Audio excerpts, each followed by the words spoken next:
Noon.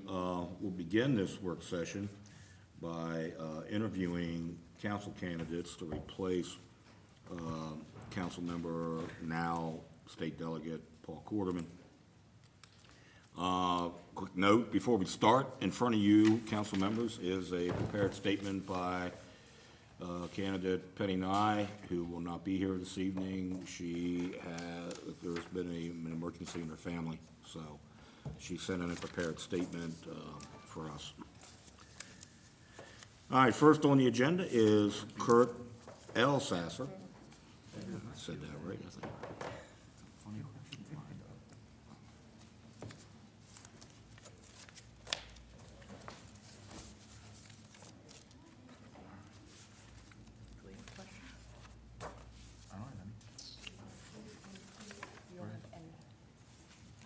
Didn't you get the prepared ones? Yeah. There's a list of prepared ones.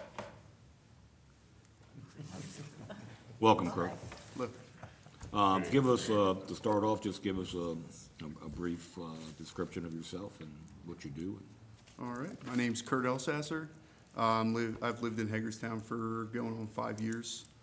I'm a combat retired United States Marine, and I currently work for Ecolab Incorporated. I'm a sales account manager for Ecolab, managing the QSR quick service restaurant division, mainly for Pennsylvania, Virginia, West Virginia, and Maryland. Cool. All right, we're going to have some council members ask some questions, either prepared or not. Emily, you want to just go around the table? You want to start off? Sure. What would you say your top 2 priorities are if you were to join us? Definitely to start to tackle the crime rate. That's definitely, I know that's a big pressing issue for everyone in Hagerstown. And second would be to definitely develop more of a, best way to put this, I guess, work on urbanization downtown.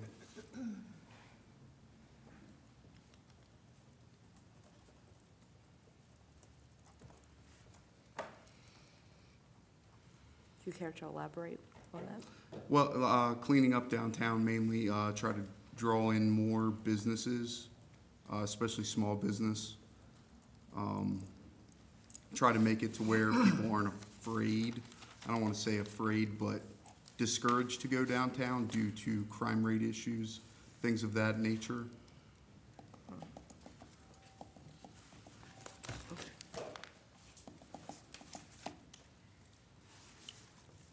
Go ahead. Oh. I'm going to ask just a series of questions here. And then I have 3 more specific ones. But are you familiar with the city's urban improvement plan? Somewhat. I've reviewed some of it. Okay. But that's something that I would obviously review more in depth to become more familiar with it. Are you a member of, are you familiar with, have you had any negotiations or affiliations with unions in the past? I'm an affiliate with Wounded Warrior Project, but not any local or community unions. Okay. Are you familiar with the various iterations of stadium project ideas we've had in the past, and are you a proponent or opponent or neither on the construction of a new baseball stadium? I personally think it would be good for the community. I believe things like that, that's one way to bring the community together, to unite them more strongly if you must. Just, you know, because I believe hand in hand that would make it crime rate, you know, financial stability, those type of things. It all goes hand in hand. Okay. Are you, do you own your own home? Do you rent? I rent currently, Okay. yes. And have any opinion on code enforcement, the work they do, and are you aware of or affiliated with the Landlords Association? I've read up some on, is this pertaining to the two-tier tax? Mm-hmm. I'm not against it. I think it would be a good implementation especially for the city, if we're going to implement something like that. It's how would the funds be used if we're going to hike up a tax rate somewhere else? I would want to see, where are we gonna use this here or there? You know, it would have to be more descriptible of where it's going than, okay, we're just gonna make taxes higher Okay. on owners versus renting, and then that's it. So those are the questions I asked for the last round of individuals that were, that had an interest in Councilmember Munson's seat. I had a couple of questions, new this time, that I wanted to ask, because we have some new faces like yourself and some returning folks. The first is, do you feel there are any services currently that the city provides that maybe it shouldn't, or services that we don't currently provide that we should? I personally feel that from living in Hagerstown the past 5 years and seeing what I've seen and experiencing what I've experienced, the city does a great deal for its citizens. I don't see it not doing anything. And obviously, what the city decides to do is what's best for the city. And I obviously am for that. The second question I have is, and you see this across the country where everybody, that's 70 and older wants to talk about, returning downtown to this, age of going downtown to shop, and then you hear everybody that's 40 saying, what's happening to the malls as we venture into a much more virtual society of our shopping and service habits. Any ideas that you might have for sort of refilling the empty spaces that we see downtown? I think a lot of that, first off, would be definitely tackling the crime rate. That's definitely, time and time again, you hear that over and over again from citizens of Hagerstown and all over the world. Especially right now in the United States, it's a very hard time all over the place. And once you adjust to that, getting rid of that crime rate, drawing in smaller businesses, your craft breweries, your wineries, your things of that nature, those are the more appealing businesses that are gonna thrive in your downtown environments. You take downtown Frederick or Fells Point, any of those places, they're all your one-offs that's what draws people to them. Is I want to go eat at this restaurant. I heard they're great. I want to go eat at this, have beer at this brewery or this winery or this clothing shop, those type of things. And that's something, me personally, I'd like to see Hagerstown have. And that, that's something I think is great, and Hagerstown has the potential to do it.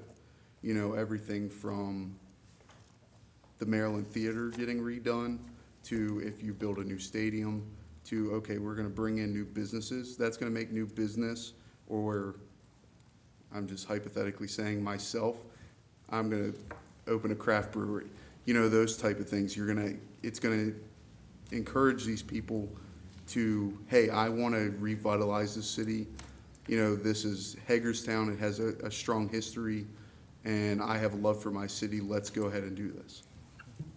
The last question I have is, we often hear that the city of Hagerstown is inundated with public subsidy, from social services to nonprofits to housing, to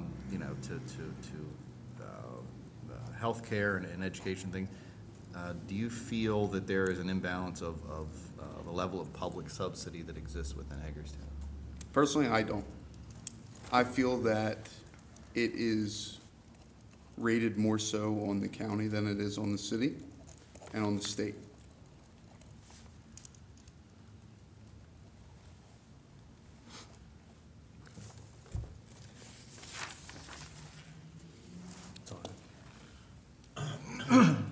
Kurt, I really don't have any questions for you, but I do have something that I'd like to say. Yes, sir. I've reviewed your resume, and not my intention of embarrassing you, but I've got to tell you that, on behalf of everyone that I know, I want to thank you for your service. No problem. For those who don't have your resume in front of them, we're talking to a decorated Marine combat veteran with 2 Bronze Stars. And as my father used to tell me, there was only one medal that he ever thought of that counted, and that's that combat action ribbon. And I would just encourage you, we have a lot of very qualified people who've put their names in for this. And I can tell you on that resume alone, you certainly are qualified for this job, and would encourage you, if you do not get the appointment, to run for election. And again, I want to thank you for your service. Thank you, sir. Hi, Kurt. Hello. Thanks for applying. No problem. I know what it feels like to be in that position, so it's a little intimidating. And I, too, thank you for your service. Thanks for pointing that out, Lou.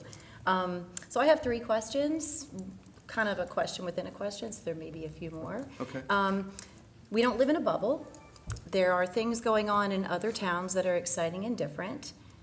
What is something that you've seen be incredibly successful in another town that you believe would help to revitalize Hagerstown, specifically the downtown area? You had mentioned craft breweries and wineries and such like that. Is there something else that you've seen, maybe not in Frederick?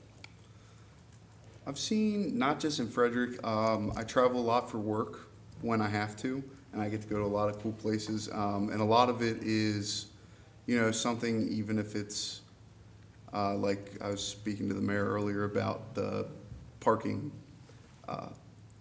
discussion. Even as something as, there is a generational gap going on right now from people my age to obviously older generations, where change is even a simple issue of, oh, I don't carry change.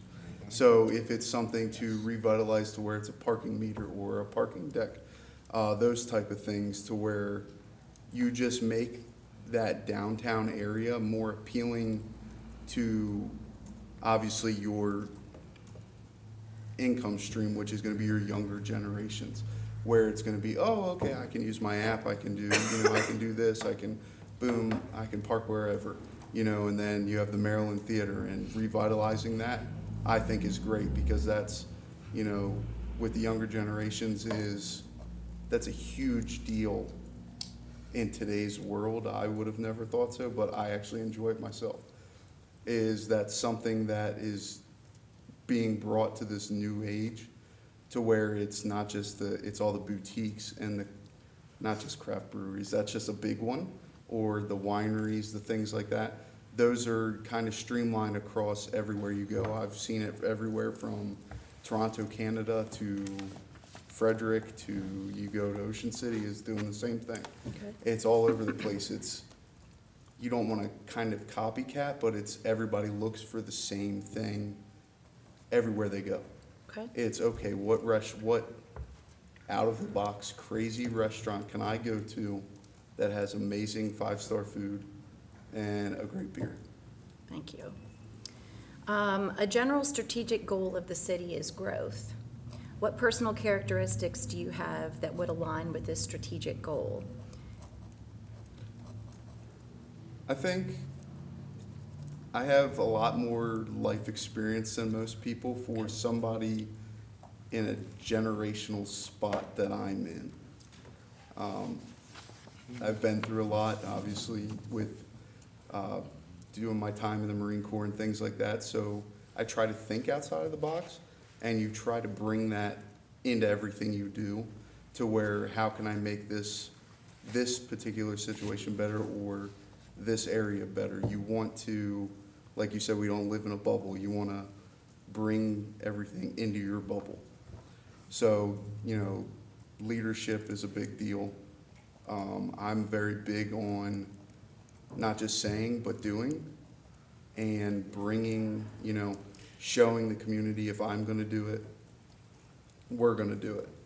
You know, and I don't expect anybody to do anything that I wouldn't do, or I wouldn't say I was gonna do and not do it. Okay, thanks.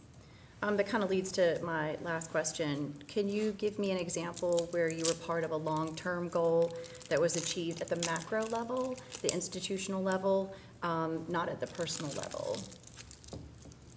Meaning like place of employment, college, those Big, type things. yeah, like a big goal that you needed others to help you accomplish.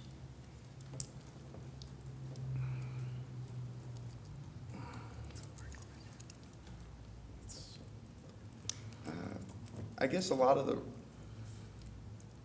certain roles that I've held in the Marine Corps, I was appointed as a squad leader at the age of 18 in combat environment, so I was in charge of 13 other lives Okay, right off the bat. So I guess that was a big thing, and that was an appointment with the help of other Marines that were with me, and through that began work with special forces and things like that. So I think that's probably one of the biggest ones, is my accomplishments through the Marine Corps, is where somebody kind of nudged me to get there. Whereas like my place of employment, I'm actually getting ready to receive International Rep of the Year, but that's more of a individualized than somebody nudging. That's more of me going out and pushing my accounts and my businesses and getting myself recognized. So I think on that aspect, it would be the Marine Corps is probably the biggest one. thank you, thanks. Anything else for Kurt from anybody? The other question I have, just quickly, is you said you travel a lot for work. Do you think that you would be able to commit the time Yes. for this role? Okay. Yes, I perks of making my own schedule. Okay. Thank you. And one additional question. You know, here we are, I guess, you know, just in the beginning of our term. Why didn't you run for office, you know, 13, 14 months ago? Like, why now? Personally, I honestly really didn't know much about it. To be totally honest with you, that was my career with Ecolab had just kind of started picking up, and I was finishing college. So I had a bunch of different things going and getting yanked in a bunch of different directions at that time. Or else I would have most definitely applied. Anybody else? Thank you, Kurt. Thank you. Thank you.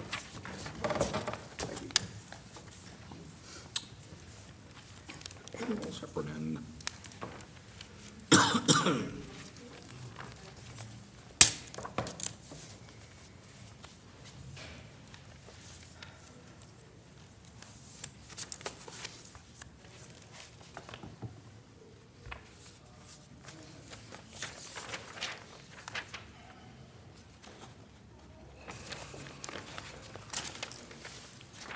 Morning or afternoon.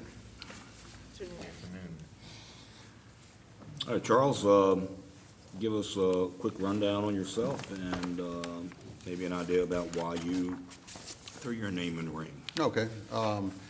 I go by my middle name, Austin, Austin Heffernan. Just a brief background in a nutshell, I grew up down the road a ways in Bethesda, Maryland.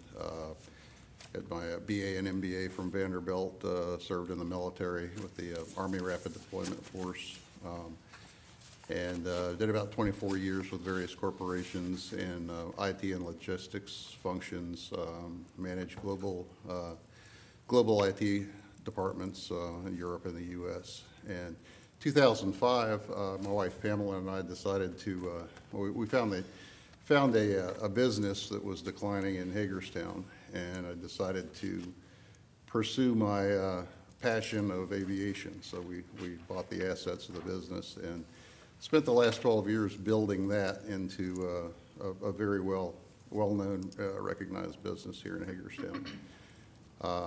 So that's a little bit of the background. Why I threw my name in the ring. Back when we moved here in 2005, the goal was to be involved in the city, to try to improve the life of people in the city, make it a better place for our employees to come to and that kind of thing. As I said, we spent a good 10 years working 24/7 building this business, so that effort was put on hold. And then, to be perfectly honest, the last couple of years or so, we were able to actually take weekends off and go biking and enjoy the canal and all that kind of stuff. So we did that. When the Councilman Munson's position opened up, I looked at that, but my wife's mother had passed away down in Florida and left a very complicated estate, so we were actually out of town for that whole process. So I didn't throw my name in the ring that time. And then this go around, was contacted by a neighbor and really encouraged to, let's get going and do it. So here. Thank you. Emily? What would you say your top two priorities are if you were to join us on the council? My top two priorities are, first of all, crime, drugs, juvenile crime. I think those are, that's one of the areas, whenever I run into my neighbors in the grocery store or out on the sidewalk or anything, that's what we talk about. That's, it used to be back in 10 years ago, we were talking about things going on downtown, things that were, things that we wanted to do on the weekend or something like that. Now it's, what kind of security camera did you buy last time? How's it working for you? What's the signal strength like and all that kind of stuff. We're doing our own surveillance and trying to police our own properties and everything and keep our cars from being vandalized at night. So that's the biggest one. I have some ideas on how I would address that. But then the second thing that I'm really concerned about is the declining property values, stagnation and declining property values. We've had every 3 years we have new assessments. 2010, 2013, 2017 property values are being depressed. 2017, December, went down 3.1%. That's cutting into the general fund, tax revenues. It's hurting the city. The city keeps having growing requirements, budgetary requirements, and that tax base is what provides those funds, and it's going down. Plus, it's, we're trying very hard here to promote home ownership in the city. How do you promote home ownership when someone's biggest investment is decreasing in value every year? We've got to turn the tide on that, and I have some ideas on things I would like to do to address that too. Thank you. Kristen? Sure. A couple of questions. Are you familiar with the urban improvement plan? Yes, I'm familiar with that and the 8 catalyst projects, and the progress that's been made to date, and the challenges with the first third fund running out of funding right now. How do we keep the momentum going on that, and what can we do to keep that moving? Okay. Are you a member of, or do you have any affiliations or familiarity negotiations with unions? I'm not a member of a union. I've had, during my corporate experience, I've had limited involvement in negotiations, but nothing, I wouldn't say I have any tremendous experience with union negotiations, no. I'm assuming you're familiar with the various iterations of stadium projects. Do you have any opinion, support, opposition, indifference on? If we build a stadium, I think the stadium must be downtown. If we were to build a stadium out in, an acquired cow pasture someplace, I don't think it would support the goals of driving foot traffic downtown. I don't think it would. It wouldn't lend itself to what we want to see, which is, we want to see businesses growing down there. We want to see retail space popping up. We want to see hotels. We want to see that kind of thing. I think if we could get one downtown, it would be a tremendous boon, just in terms of revenue for the city, additional businesses, parking revenue, that type of thing.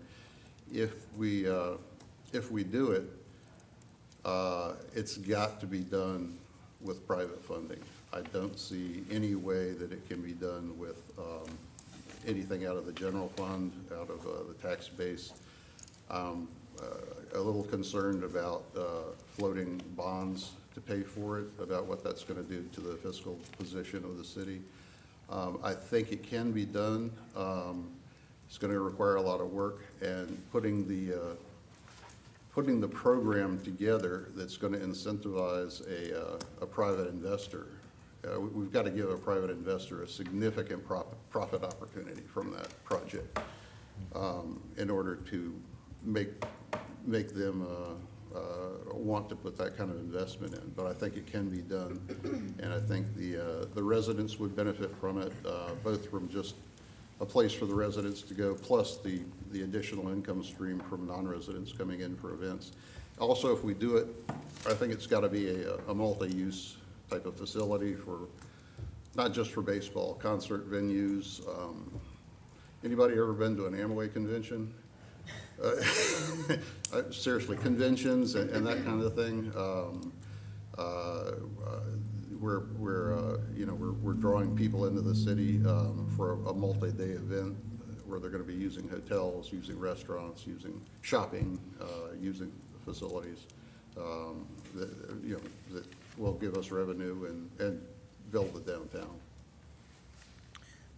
You're obviously familiar with our budgetary position, the budgetary implications that we're likely going to face here in the next couple months when we get our first draft. Just as in prior years, we're faced with the issues of adjustment in the tax rate or a reduction in services. And largely those services are on our public safety side. So given that the choice of the two, do you have a position on which you would prefer to take? There is no choice. Basically, you are going to have to do something on the tax side. The problem is, as I stated before, the property values are eroding. The tax basis is eroding. We're not doing any annexation right now to expand the tax base. You have no choice but to raise the millage rate if you're just going to maintain parity. If you said, I'm going to keep, if you were able with the union negotiations and everything else to say, I'm going to keep the fiscal year 17 budget exactly as it is and not have to increase it for fiscal year 18, you still would have to raise taxes in order to pay for that because of the decline in revenue that you've got. It's not a question of are you or are you not going to raise taxes, it's how much and what can we do to find additional revenue streams. I think we need a lot of creative thinking, out of the box thinking. We've got to figure out how to have additional revenue streams. If we don't, the tax increase will be much higher than it needs to be. If we're suddenly faced with a $2.5 million nut to crack in terms of a budgetary overrun, I think the stats I read were for every penny raises $249,000 worth of revenue. So we're looking at a 10 or 11 cent increase, just to take care of that. So we're going to have a tax increase. In terms of staff and staff reductions or any kind of we've got to reduce expenses also. We need to look continuously at ways to use technology to do more with less. I don't see us doing any kind of massive headcount decrease or anything. I think there are incremental things we can do with staffing to share resources between departments. And I think there are other things that we can do to decrease some of our spending, but by the same token, there are areas where we need to increase spending. I think, I mentioned technology in the dealing with the crime, expanding our city surveillance system with cameras, expanding use of the predictive policing program.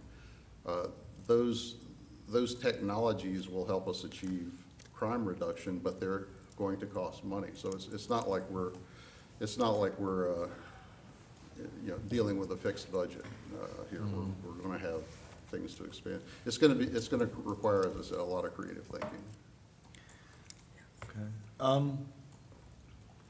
You're familiar with our rental registration, code enforcement process, supporter of the rental registration I program? definitely support the rental registration and licensing. I think the purpose of that is to make sure that we ensure the health, safety, and welfare of the renters and the surrounding property owners. And if we're going to task the codes department to make sure rental properties are up to code, then they need to know where those rental properties are. I've got a house down the street from me.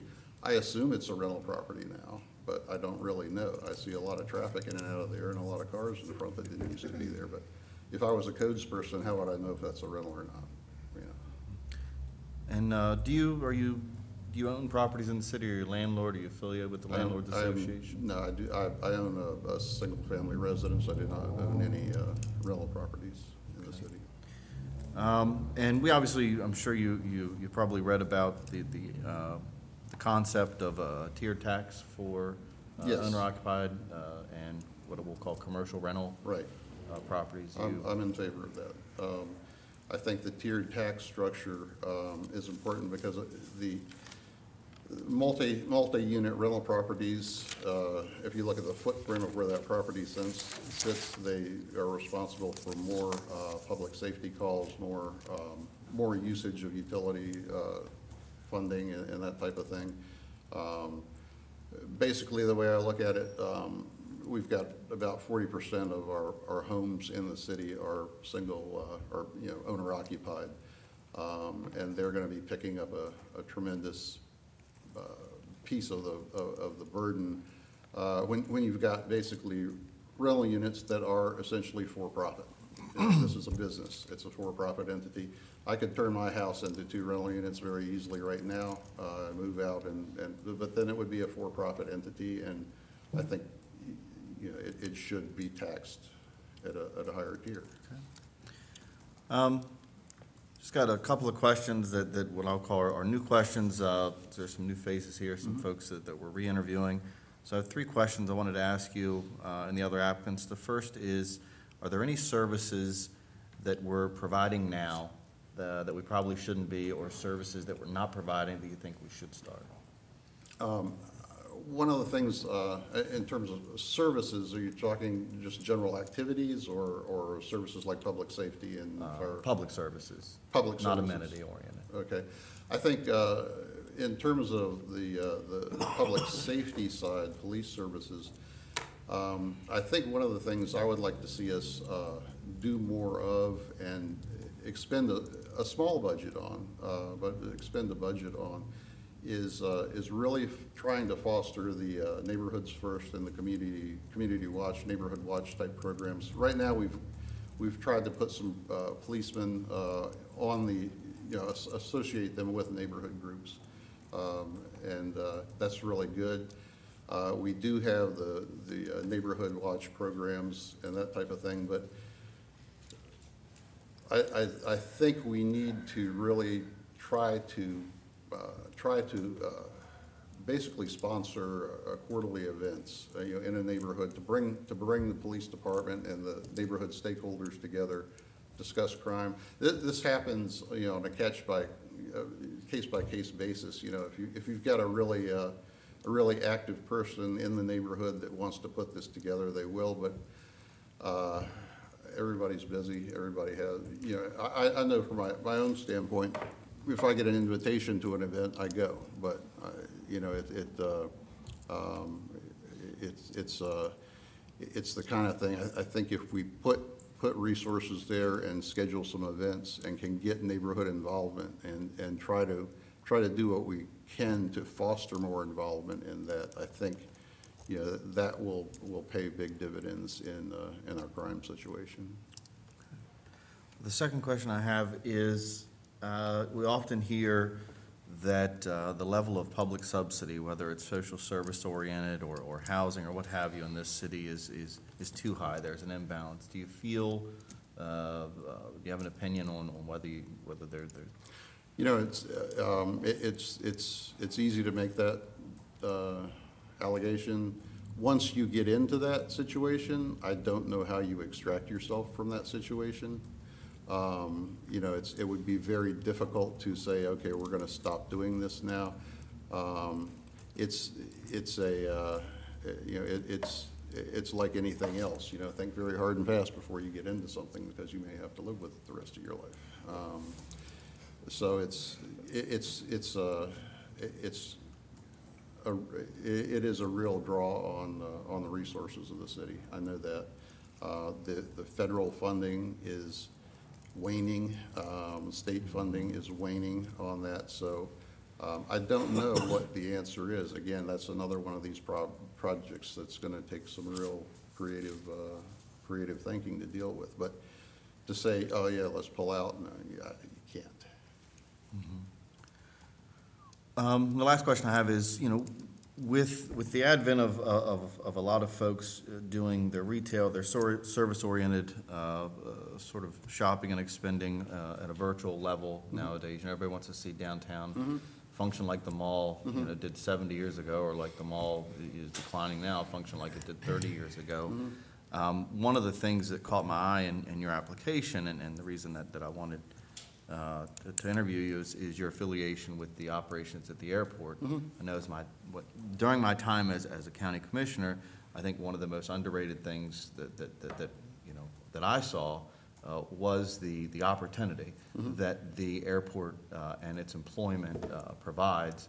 And so I'd just be curious to know whether you feel there's a link that could be made between sort of the job-oriented needs that I feel we have at the city level and what I think are sort of, you know, untapped job opportunities out at a place like the airport. Well, I think I know our business, we've prided ourselves on, we hire locally, we train in-house, we've had a good relationship with the VOTEC. We bring people out of the VOTEC on an intern basis, and then at graduation, they turn over to full-time, and we train them in-house and that type of thing. In terms of, if I understand the question correctly, you were asking about moving shopping downtown or any of those kind of synergies. I know by building our business at the airport, we attract people from all over the Northeast Mid-Atlantic states and even up into Canada. And when they come here, the projects we do are long-term duration projects, primarily 4 to 6 weeks or more. So they're here to drop off their aircraft, and then they're back to pick up their aircraft. In the meantime, they're using hotels, restaurants, rental car agencies, the commercial terminal, that kind of stuff. So there's a synergy there with an airport business. You mentioned about online sales and the downtown retail. You know, I think there's a real opportunity for the smaller niche shops downtown. If you go to Shepherdstown, you know, some of those shops in Shepherdstown they are not being put out of business by Amazon because they have a unique product offering. They're offering some things from local artisans. They're offering local products, and it's things that, you know, if I were visiting a city and I want to bring back souvenirs, you know, I look for local things to bring back to people. I look for the neat little shops to go to. My wife and I mentioned we finally have, in the last couple of years, had time to pursue our passion of biking. You know, biking. Any rail trail or anything that's in the D.C. area, Virginia, West Virginia, Pennsylvania, or Maryland, we're there. And one of the really exciting things about that is when you get to these little towns, there are some neat little shops. And I think that those shops are not going to be put out of business by Amazon. They're going to have things that I can't buy on Amazon. And it's usually local products. And I think that's what that's what downtown Hagerstown is going to become. We're not gonna see, you're not gonna see a Macy's downtown. You're not gonna, I mean, Macy's is not even gonna be here.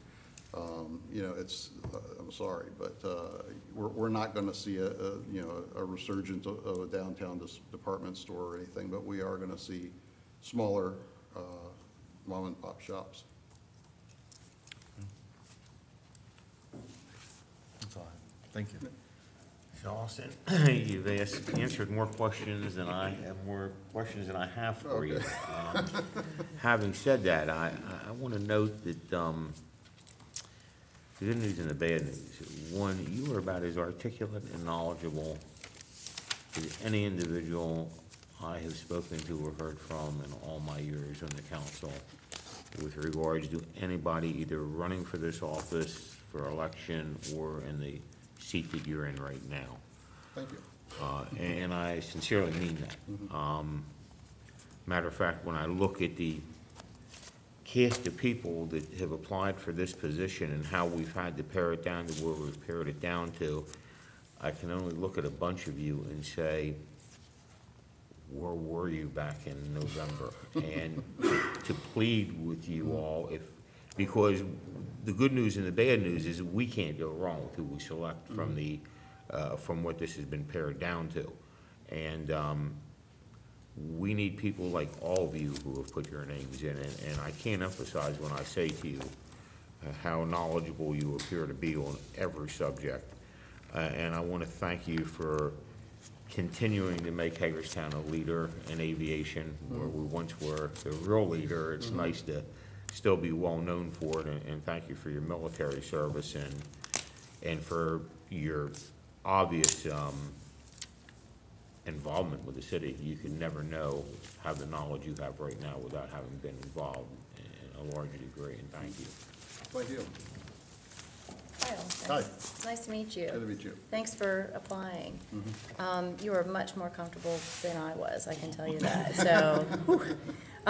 You've actually answered a couple of my other questions, so I have two. Okay. So a general strategic goal of the city is growth, as you've mentioned. What personal characteristics do you have that would align with this strategic goal? One of the things I would like to see, when I look at what we're doing for growth as an outsider, I think we're making some good progress, focusing on things like the Borough Box, on trying to foster startups, trying to foster incubation of new businesses and that type of thing, to get those businesses downtown, and I think that's great. One of the things that concerns me is that I don't think we're focusing equal attention on existing businesses.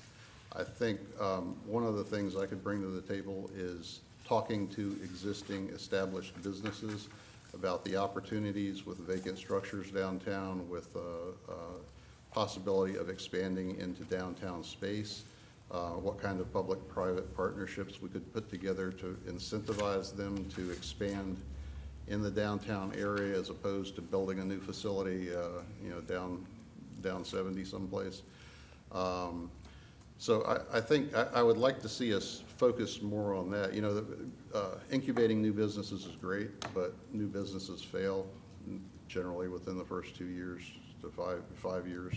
50 or more % are gone. Established businesses that have been here for a number of years, what can we do to help them grow, and what can we do to incentivize them to grow in the downtown area and occupy some of this real estate? That's something I think I could talk to fellow business owners about. Okay, thank you. Your resume, as Lou mentioned, is, very impressive, a lot of achievements. Can you give us an example where you were part of a long-term goal that was achieved at the macro level and not at the personal level? Long-term goal, we had a corporation I worked for, and I don't know if this is what you had in mind or not, but a corporation I worked for that had very disparate operations throughout Europe and throughout various segments of the U.S. basically, we looked at, we had these individual businesses that were operating as individual businesses. The one in Germany didn't really talk to the one in Switzerland, didn't talk to France, didn't talk to Huntsville. We set about on a long-term goal of making those companies operate as one. And by establishing an ERP system, enterprise resource planning system, that linked all of those businesses together, every business could see what the production process was in different countries, what the inventory levels were in different countries. So if you were sitting in California, you could immediately tag resources in France, Germany, and Switzerland and have them on an airplane going to your customer, as opposed to, you know, a 4 or 5 week process, or just giving up because you don't know what Switzerland had in stock. So that was a long-term, very long-term goal, and we did it, and That's exactly what I was talking Okay. about. Thank you. Thank you very much. Appreciate it. All good. Anything else? Thank you. good. Okay, thank you Thank very you. much. Thank you. Thank you. Push ball.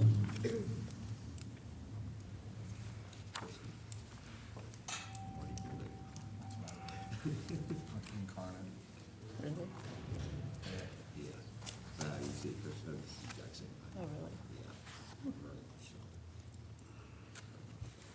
Yeah. he's very-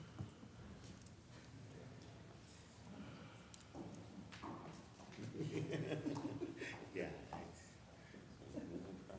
Seat down there in the hot seat, Bob.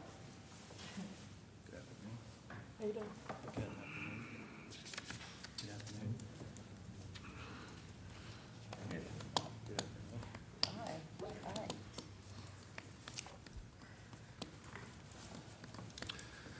All right, tell us a little bit about yourself and why you threw your name in this ring. I'm sorry, say it again. Tell us a little bit about yourself and why you chose to throw your name In that? in this ring, yeah. My name is Rob Lorschwall. I'm a resident of here at Hagerstown, born and raised here. Moved away for about 7 or 8 years and then moved back in 2010. Married, 1 child, 15 months old. The reason I threw my name in the hat is a lot of people, I believe, complain about a lot of things, but never take action on things. And I like to try to be a person that has solutions and not just be the problem. So I think I can have real solutions and impact on the city of Hagerstown in a positive way. So I thought I could do that with running. Thank you. Emily? If you are selected, what are your top 2 priorities for the city?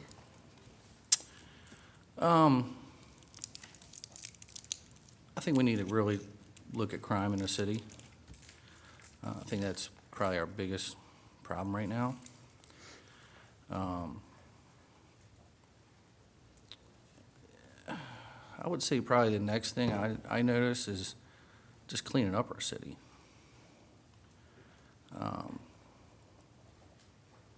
lot of littering.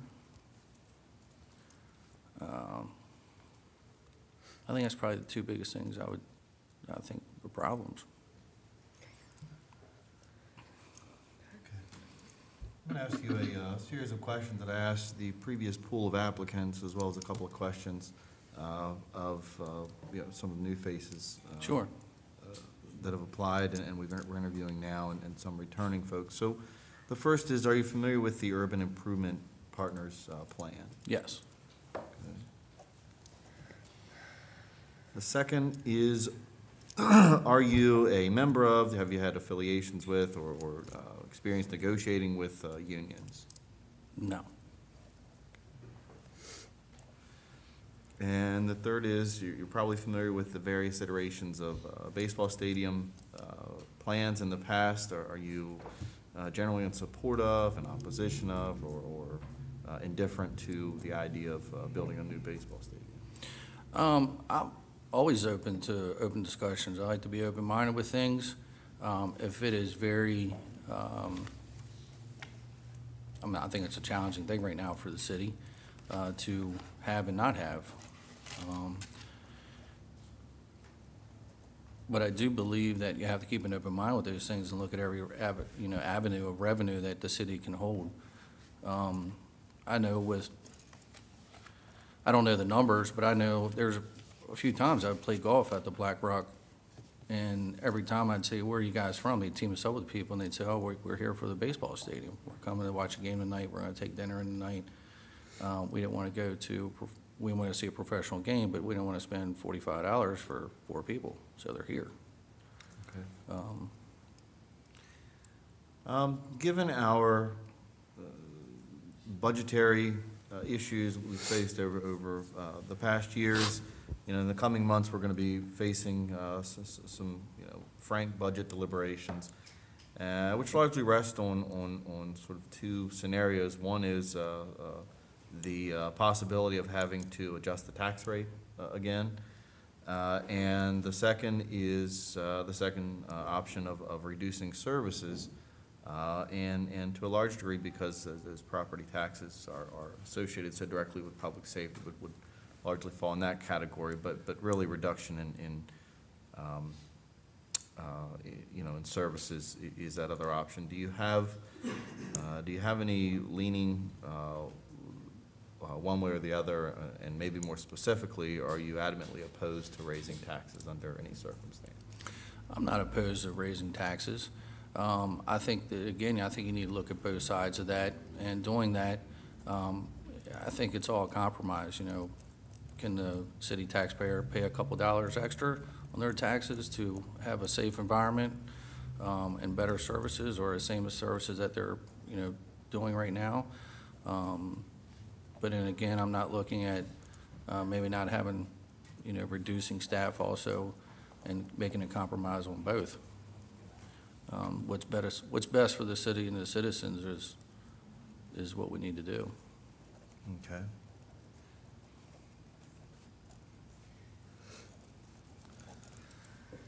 Are you familiar at all with the city's requirement for rental registration of rental properties? Yes. And do you have any, opinion, whether you support or oppose that level of code enforcement that we have and the rental registration program that we have? I think it's great. I like the registration. The only thing that I've seen that sometimes you have a property owner that's there. They have met all the compliances and everything like that, but the person beside them actually owns their house and has not complied with everything that landlord has to comply with of running that property. They might not be able to get away with chip paint, but the person who owns their house can get away with the chip paint. But I do like the registration. I think it keeps everybody in compliance. And do you own rental property in the city? Or are you a member of the Landlords and Property Owners Association? No, I do not. Okay. You've probably also heard of the concept that has been posited here of the tiered tax system, where it would create a higher tax for residential rental and primarily commercial type rental, residential rental in the city. Do you have an opinion on that issue? I don't really know enough about it to make a comment. Again, I'm not opposed to raising taxes and with commercial and stuff like that, and resident or with rentals either. I think that might be a good thing too, just for the simple fact that if it actually is passed on to the renter, that it might be something that they can say, hey, look, I can buy a house and actually have the house cheaper than I can rent it. Okay.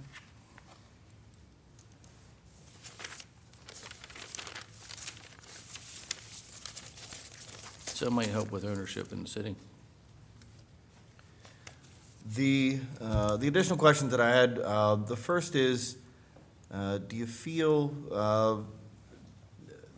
that there are any services, any public services that the city provides now that maybe it shouldn't, or any services that we don't provide that you can think of that maybe we should be?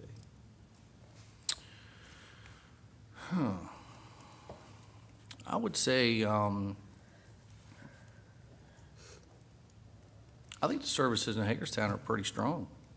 I mean, myself, I think the city has a great bit of services. I think that sometimes they're a little slow responding at certain things, but I think overall, I think that the city has a lot of things. I can't think of one off my head that I would say to add to it. Okay. And the second question I have is, in the time I've been here, you hear sort of one generation saying, why can't downtown be like it was 70 years ago?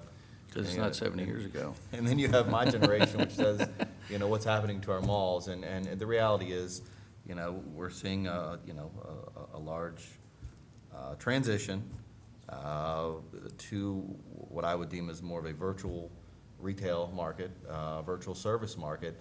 And given those complexities, are there any ideas that you might have to sort of reinvigorate and refill some of our empty downtown space? I'm surprised that we have not, as a city, keyed up on vacationers, tourism, a actual hotel downtown in the city limits, within the first, 5 blocks of the city hall here. I'm surprised that has not been on the board. That would bring revenue, bring people in and out, restaurants, so on and so on. Maybe more base tax of staying. I hope I'm answering your question. Yep. And then the last question I have is, one of the other things that you hear from time to time is the city has a significant degree, maybe an imbalance of its level of public subsidy, whether that be through social service offerings or housing, just the various elements of public subsidy that you might envision. Do you feel that there's an imbalance, and if so, any thoughts on addressing it? I don't know what that balance is, so I don't know if there is an imbalance or not an imbalance, but I'd have to look and research that more to answer that question.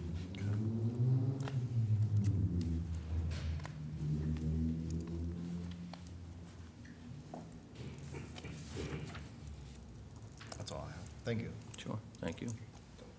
And knowing the way this is going with everybody, my questions have already been asked and answered.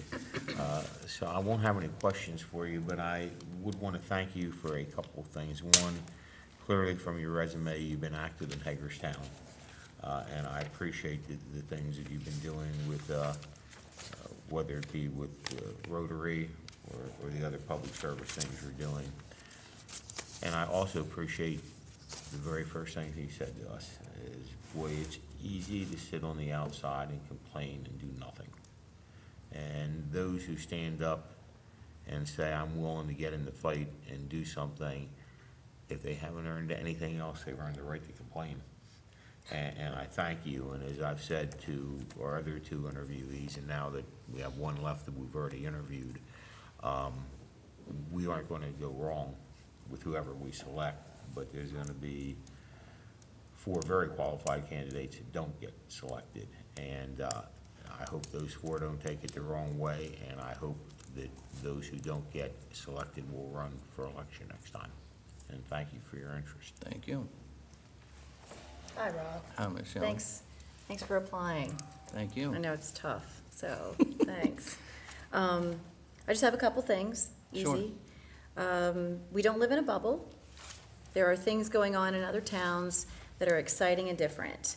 What is something that you have seen be incredibly successful in another town that you believe would help to revitalize Hagerstown, specifically the downtown area?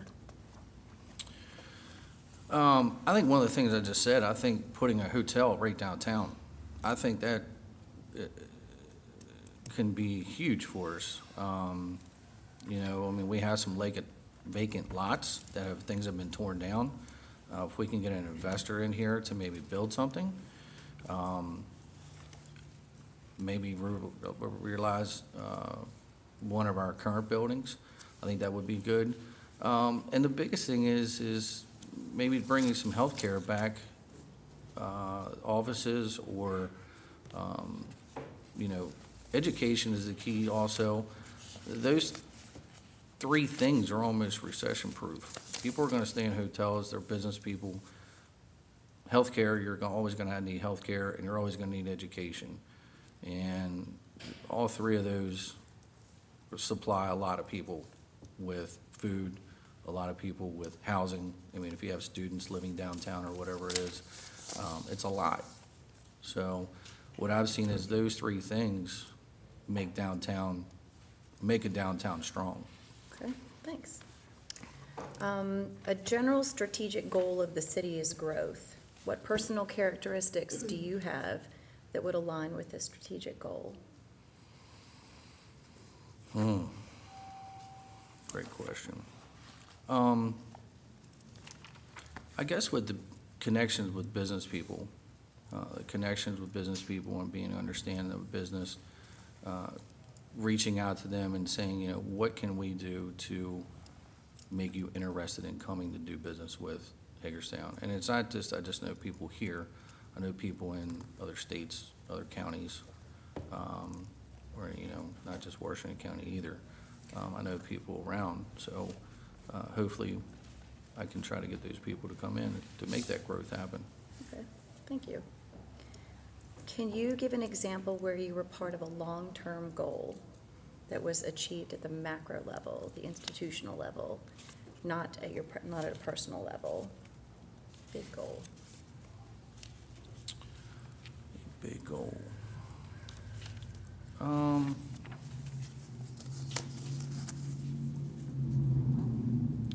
would say actually professionally. I would say professionally is starting from an agent, being in the insurance business, and actually being able to take over a whole office and responsible for 25 to 30 people with their livelihoods of working with commission sales, is very big. And keeping those people for a long period of time, a lot of times you have turnover in sales, and within that period of time, took an office really from ranked 355th, took it from, and it was only 356 offices through the country, and took it to top in the top 10 in the country, and taking people to a high level of happiness and gratitude, and trying to give them to give back to their communities in the same token, like I'm trying to do now, and making good money along the way and helping people. That's probably one of the biggest accomplishments I think I've had. So that's a big jump, so, yeah. Yeah. Thank you. You know, with hiring people, recruiting people, and training people, you know, tough one. Thank you. Appreciate it. Any other questions for Mark? No, but just for the record, Mayor, I'd say Sheldon's questions aren't that easy. Yeah. Just a few questions that are very easy. You got it. Stop. I like the. Thank you very much. Thank you. Thank you. Little. That's just what I was thinking. I was like, I know, I'm sitting here like, what's a long-term goal?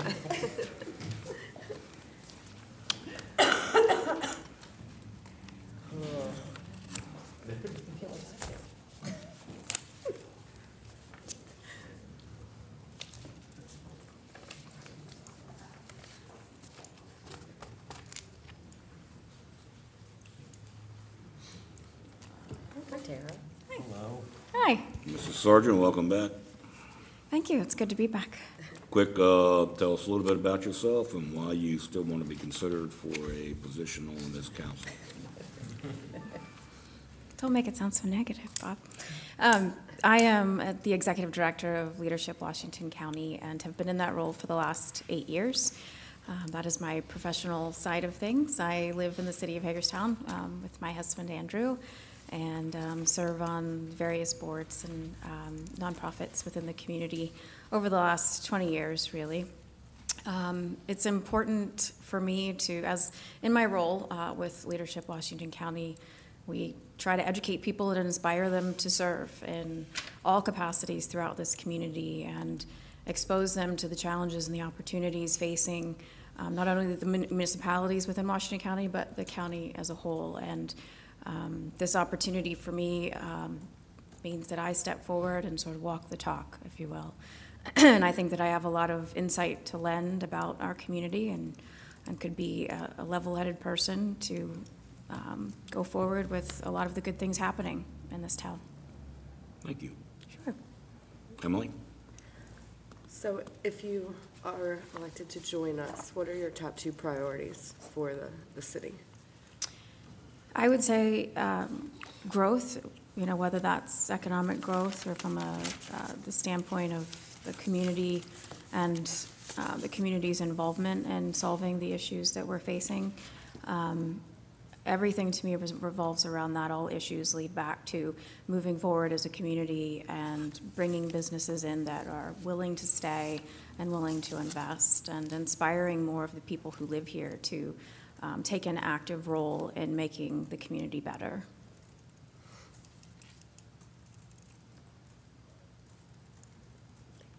You're welcome.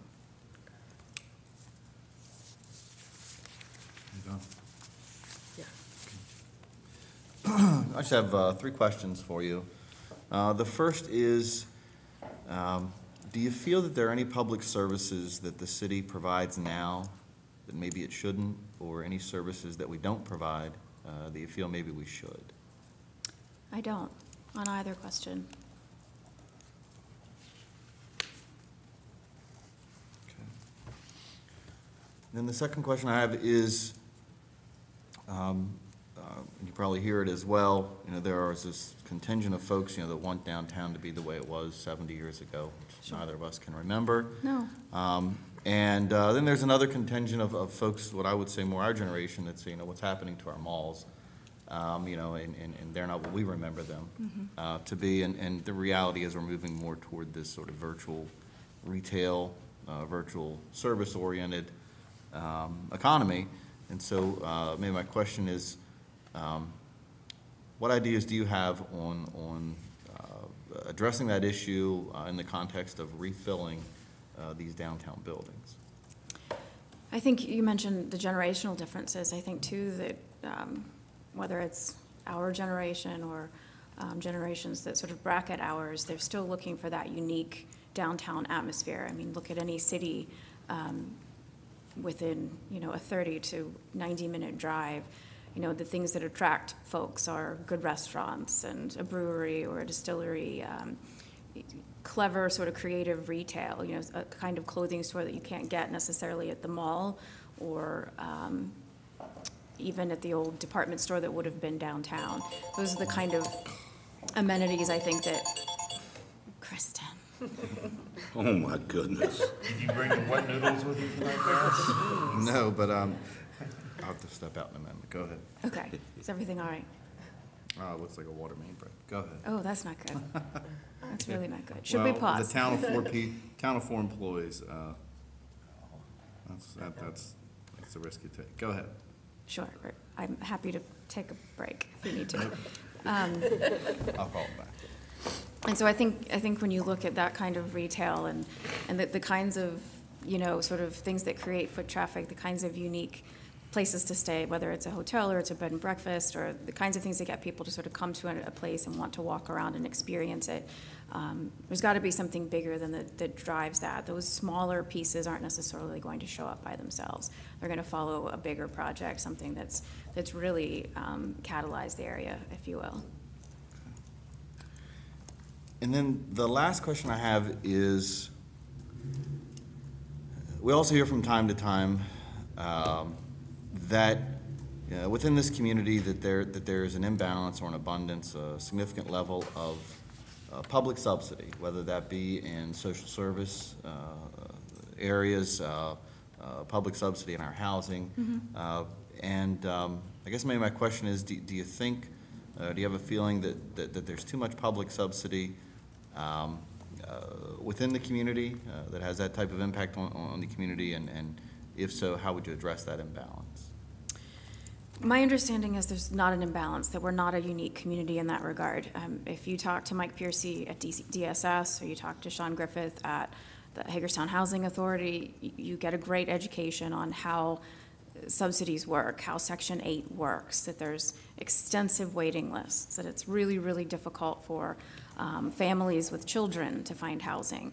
I don't think that there's extra or above and beyond what's being given per federal, state guidelines. I think that we happen to be a community that has poverty as one of our challenges, and so therefore maybe it's more obvious to folks, or it's just easy to throw out the terminology of, well, it's Section 8 housing is the cause of all our problems, but Section 8 housing has a very specific definition of where you can have it, what kind of landlord can offer that to their tenants, and what kind of tenants can apply for Section 8. So I think there's a lot of misunderstanding, a lot of false assumptions based on people maybe just driving through town and looking out their window. That's all I have. Okay, thanks. So doctor, with all these, Call me Tara, please. well, it's interesting. I have to commend you on your humility also, because I have to tell you that, I don't know about other people, but this individual is extremely impressed by a PhD. And I would never downplay that, and I just want you to be aware of that.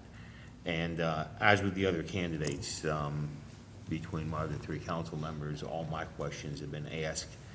I just want to thank you very much for your obvious community service. Your resume speaks for itself. Thank you.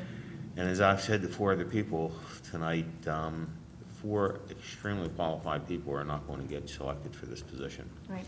And I would encourage those that don't to please run for election. I don't want to insult anybody by saying this. I suspect, however, Emily and Kristen would probably agree with me and the mayor that the candidates we had apply for this position, the depth and quality far exceeded the candidates that ran for election. And this community would be well served to have an election at the next election with a cast of candidates that appeared before us versus the cast of candidates that the electorate had to choose from. That's my take on it, and that's not to say anything negative about the people that put their names in, but we've just had some really high-quality people apply for this position, and I want to commend all of you for it, and thank you for your service. I appreciate it, and we won't hold it against you who you're married to. Well, thank goodness for that. Some of us will. Well, thank you. I appreciate that. Those are very, very kind words.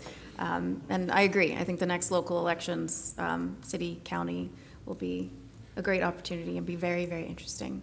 I think there's a lot of people whose energy is sparked to serve at the local level, and I think that's huge for our community. Thanks. Shelley, you're up. Hi, Tara. Hi, Shelley. Thanks for reapplying. Sure. Happy to. Yeah. Just a couple of things that are easy questions. A general strategic goal of the city is growth. Mm-hmm. What personal characteristics do you have that would align with this strategic goal? Well, because Lou just mentioned my education, I think perseverance is something that I've cultivated throughout my life. Spent a lot of time in school in terms of higher ed, and most of that time I was also working full-time. And all of you can relate to that. Serving here on top of full-time jobs and families it's no joke, and it takes a lot of perseverance to keep returning back and staying focused on your goal and deciding to take it all the way to the finish line. I think that's something that sort of pervades my life, that I'd like to think of myself as a pretty accomplished collaborator. Through my work I see people from the nonprofit community, from large and small businesses, from the faith community, from government, and have to bring all those people together into a cohesive group that ideally not only gets along but thrives, that they come together for a connection that will last them the rest of their lives, really, and get them to work in small groups as well. And, you know, facilitating interpersonal dynamics can be challenging, and I'm preaching to the Yes. choir here. Yes. So, Yeah. yes. I think that those are two key pieces, and I'm a really good researcher. I think that's a quality that I bring to the table for sure. And I enjoy it. I'm really nerdy like that. Give me a topic, and I kind of can't wait. Thank you. Yeah, sure. Can you give me an example where you were part of a long-term goal that was achieved at the macro level and not at the personal level? Meaning professionally? Mm-hmm. Okay. So you don't want to hear all about my personal achievements in life? So Nah. many, no. You know, the most immediate one, as I mentioned, I've been with leadership for 8 years. In 2010, January of 2010, if you would believe it or not, at this point I was still full-time at Shippensburg. I was on the board of Leadership Washington County, and we had less than 10 grand in the bank as an organization, as a 501c3 nonprofit. Tuition was collected for the year, graduation wasn't until June. Very, very, very few policies and procedures were in place for that organization, and I stepped in as the interim executive director that February, and you just have to start from zero. And I'm very proud of the organization today, just looking at it from a structural standpoint. There's policies, procedures in place that protect the board, protect the staff. I think that what the organization has given back to the community in terms of its graduates and the people who serve speak for themselves. But just as a solid nonprofit in this community, who I would say we don't duplicate efforts of any other organization in this community. We're unique in that way. There's nobody else who kind of does what leadership does.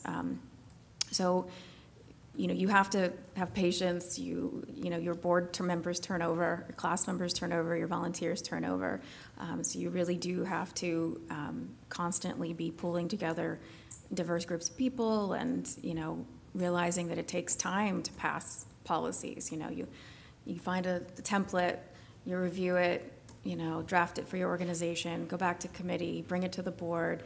You know, there's a lot, and you have to kind of keep your eye on the long term of that. There's a lot of research that went into aligning our tuition with tuition around the state, making sure that we were charging a fair amount for our program, and making sure that we had money set aside for a rainy day. You know, looking at the budget and getting realistic about what we could charge in terms of expenses, but what kind of revenue should we be bringing in as a at that point, I guess, 23-year-old organization. So really, that has been a huge project in strategic planning to get the organization where it is today. I won't bore you with the numbers of success, but we're doing very well and very, very proud of that. So that, I would say that is definitely, I feel like, one of my strongest just successes when you look over a long term. Thank you. I had a couple other questions, but you were able to answer Okay. Kristen's questions. Thank you. Sure, no problem. I don't have any for you, so. Thank you very much for coming in. Thank you for having me. Appreciate It's a it. privilege. I appreciate it. Thanks. Okay, we're gonna take a couple-minute break while Kristen is recovering from his phone call. And we're gonna lead in at 4:30 to the presentation of the Picker Committee, Permanent Inspection, Code Compliance, and Review Committee. Katie?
Okay, welcome back.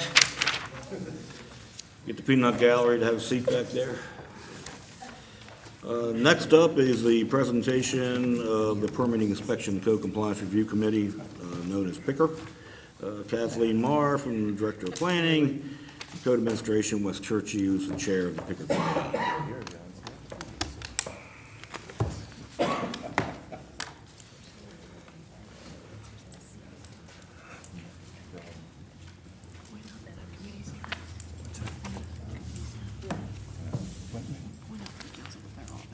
Oh, okay. Good evening, everybody. My name's Wes Churchy. I'm the chair for the Permits, Inspections, and Code Compliance Board, and I'm here to give a year update, I guess, here. I'd like to point out that all the non-staff members are here. Mike Fitzgerald, Mike Stanford, Mike Draper, Ken Berry, you're waiting to see if I mess up, huh? And Scott Bowen. There are some staff members here, Paul Flook, didn't Blaine? Oh, and Blaine Moen over here, over my left shoulder, and Kathy Mayer. We have our sitting council member, Emily Keller, also here. And your state delegate. And yes, sorry, Paul, our new state delegate, which was part of this committee for the last year. So I do appreciate that he popped in here and sitting this out with us. It does show commitment to the city, I think, by a great deal. I know we're have a new council member also. Yes. Hi.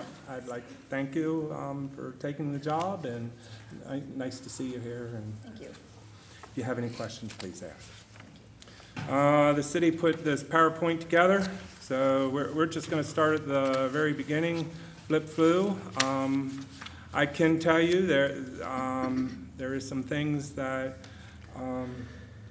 non-staff members, I hate to use that, but that's the only way to say it, disagree with. Some of it we just kind of left slide through because we wanted to keep it moving.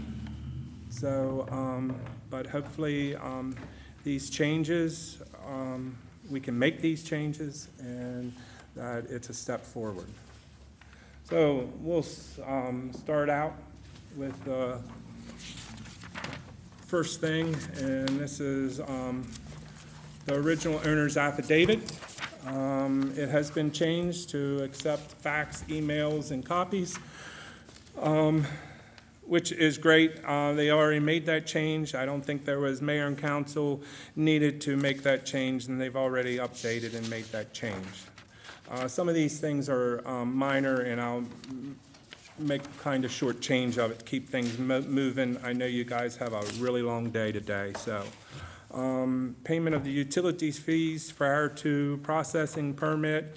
Again, this was a benefit to me. It was a big check you had to write out just to apply for a permit, and I know it's to others. And I'd like to thank Mike Spiker at the Water and Sewer Department for making this change and making it happen quick. Now all we have to do is call down and pay for the water and sewer tap before we receive the meter, and usually that's the day or two before. So that change was really nice. It helps offset some of the costs, upfront costs. Residential building permits, not being issued without trade permits. This has been around every county, every city for years, and every county and every city makes changes to this all the time. As you can see, we made a change to it in 1998.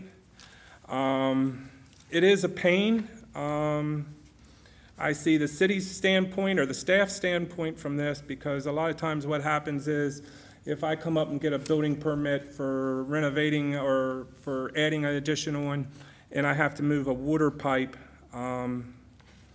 sometimes people move that water pipe without getting a permit for that. So that's sort of their ground they like to stand on. But at the same point, if you're doing an addition, not always, especially in these days, do you know who the plumber is going to be or the electrician's going to be, or even if you need that plumber or electrician. So I think staff would really, non-staff would really like to see this change back to what it was prior to 1998, and that is, you only get permits as you need them. If you need a permit for renovation, the electric and plumbing can come when you need electric and plumbing. And please, if, That's one the council would need to is, make a change. right, since staff doesn't want to change it, the council could overrule that? We don't have the ability to change it. Okay. It has to be done by ordinance, Okay. Thank you. because it was adopted by ordinance. In such a deliberation, because I imagine there's going to be a number of these, there would be two questions that I would ask if this body's being asked to deliberate on those types of changes. And one is, just so everybody's clear, I'm gonna wanna see what other comparable jurisdictions in the state of Maryland do.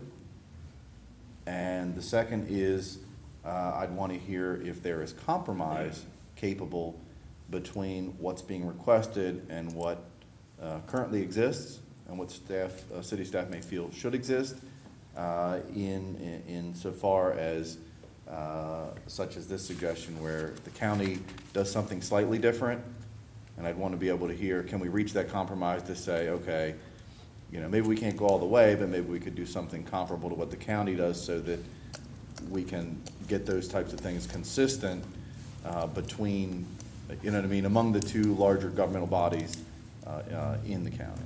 So those are 2 points. Washington County does allow you to receive permits. There is some limitations to it, Right, and and I don't know I what don't they have are. that, yes, and I don't have them in front I'd of me, want to know so. what they are. Right. And then concurrent with that, the second question I'll have is, you know, what other jurisdictions in the state of Maryland do?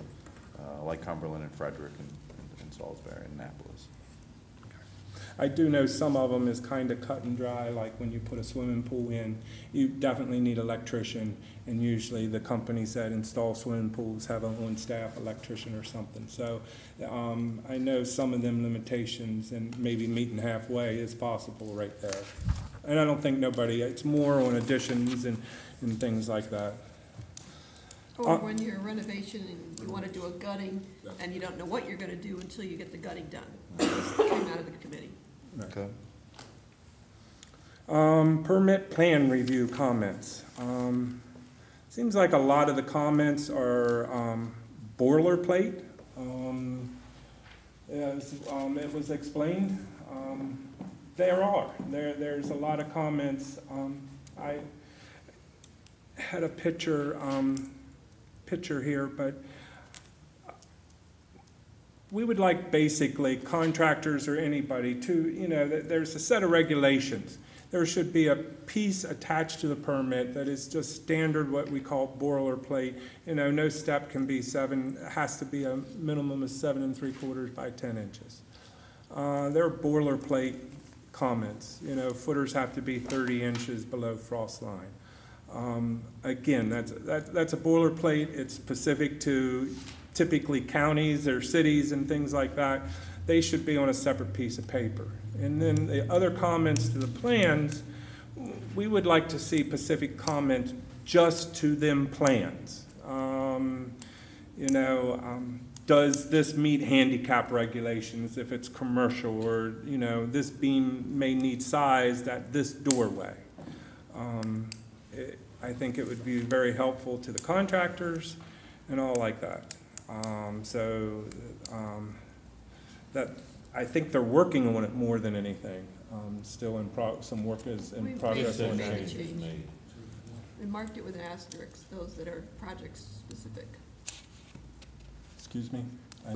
We're marking the comments now with an asterisk if they're Okay. project specific rather than boilerplate. Okay, So you can go straight to asterisk if that's all you care all about. right. Because it is important. I mean, we have to have plans on site. We put stickers all over plans to say that you got to read the things, but quite honest, I scan down through them. But I'm sure I can miss things when I see 7 3/4 stair. I might not read it, and if something did change, I would have never finished reading it. So that's very important. Waiver fees of water heater replacement. I would like to put this off until we get to, one of the changes we're asking to make is to let normal residents install water heaters, okay? All types? No, just residential All types of electric. fuel source? No, just Okay, so electric. not gas? No gas. Okay. Okay? So, I mean, if you pass that, this is immaterial because there is no permit required.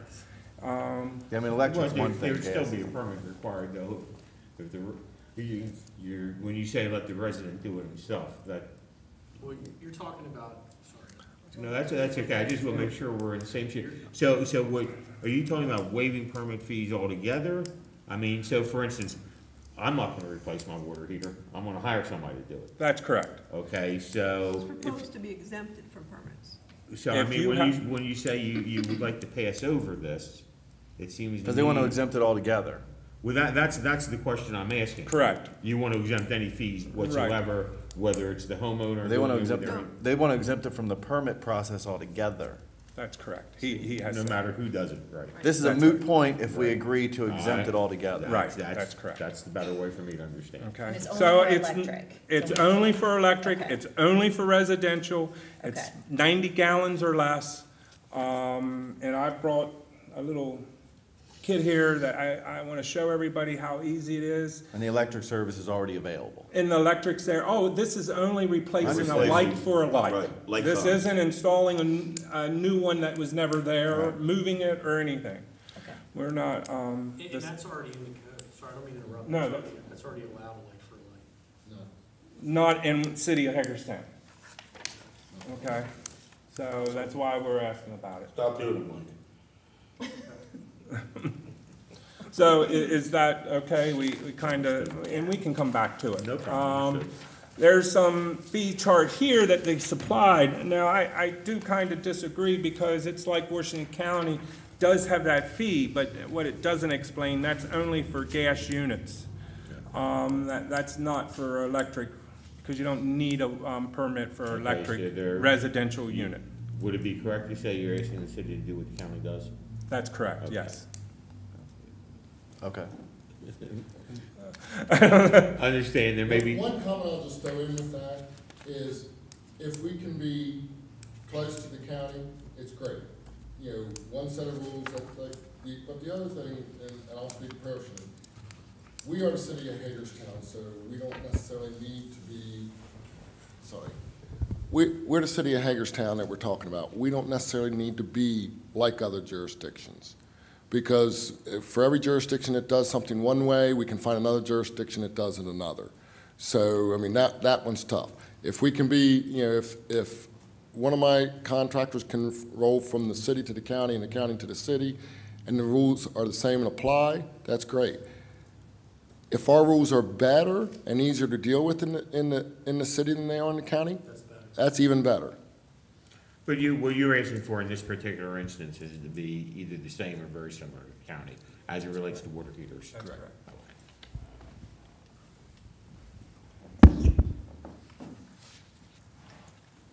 So we'll go ahead, and that was, to get back to that real quick, that was a lot to do with the fee chart there, to get more in line with the county. Architects, unknown expectations on submitting of building plans. This mainly came from our non-staff architect. It does seem like sometimes the questions are over the place, and they were trying to get more standard comments. It's hard, but yet it's not all that hard either. I mean, a lot of times we're looking at 200-year-old buildings, so there is going to be different comments. But there should be a standard list of pretty much standard comments. And I know some architects have standard sets that they can, you know, a handicap bathroom, they can pull off of their computer and just attach. So some of that stuff's easy if we know that's what they're looking for. So, Looks like that change was made. there was some changes made in that, and it is in progress. I think we're letting Scott do a lot of the review on that because That's who it attains to, okay? We made some changes to deck permits. We did combine the two together, which was a big help, which they had two separate plans. One showed a deck being constructed and one showing the size of lumber that you needed. And they kind of merged the two together because it made it very difficult if you only had one or the other. So it did, it tells you adding what size joist you need for how long the span and all like that, which is pretty helpful. Their plan itself, you can pretty much fill in the blanks. So for the homeowner, it is a good thing. And they have made some of the changes. This next one, homeowners didn't know what contractors to use. This really divulged around plans, getting plans drawn. We asked about, giving names out for getting plans and all like that, and it kind of divulged into getting the website to turn them over to licensed contractors. That is licensed in the city.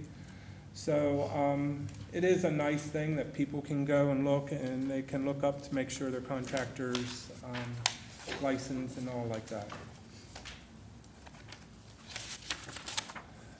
Permit application, not accepted unless uncompleted. As I spoke in the very beginning, there's some things that we, non-staff, kind of left go just for the sake of moving. This is one, and I don't know why, but I am disappointed in. I don't think there's no question. Everybody needs to fill out an application to get a permit. But when somebody walks into the permits office, they have a blueprint in their hand just because they didn't get on the internet and find an application and fill it out. We shouldn't turn them away or tell them to go over and sit in the chair and fill this out. I agree. Every department across the state of Maryland, Pennsylvania requires an application, but the city of Hagerstown is the only one that the staff does not fill it out for you if you don't have it. I like the application. I use it. It makes it go quicker, a little bit quicker, but I disagree on this, and I think staff, it just, everybody says thank you and you're welcome and all like that, but this is just like unpleasant as far as to send somebody away. We don't send them away. Okay. Well, yeah, no, I mean, but. Well, yeah, I mean, don't put a statement Sure, out like okay. that and then not I clarify. mean, it says the change was made, and staff allows applicant to fill out an application in the office. But is what you're saying is that your beef is that staff isn't filling out the application themselves? Well, we were told if there is room in the office, they could fill it out in the office. And I want to say, like I told you, I use the application, so it's nice, but the person would sit there and fill out the application, and I would hand that same application to the staff member. They would prop it up there and type that information into the computer. Okay? It's just, I'm sorry, it's just, maybe it's a little pet peeve, and, you say, Mr. Churchy, get out of here. But it's just signs like we're unfriendly. We don't want you. Like I said, you go, I can call. What if there was a terminal provided? Huh? What if you would go to the permits office and there were a terminal, that terminal was available? Because it seems like the issue is you didn't do one before you came in. You didn't pull one offline, or you didn't fill it out in its virtual format and then bring it in. Right. All I'm saying is, what if there was a terminal available? You sit down, if it's, you wait in line. If you get there and somebody's on it, then you're next in line, you get in line, you sit there and you fill it out, and then you hand it to the city. I mean, I think there's a lot of ways. I mean, you can I call know the town that I Woolchester. work for, you've got to fill out your application and bring it into us.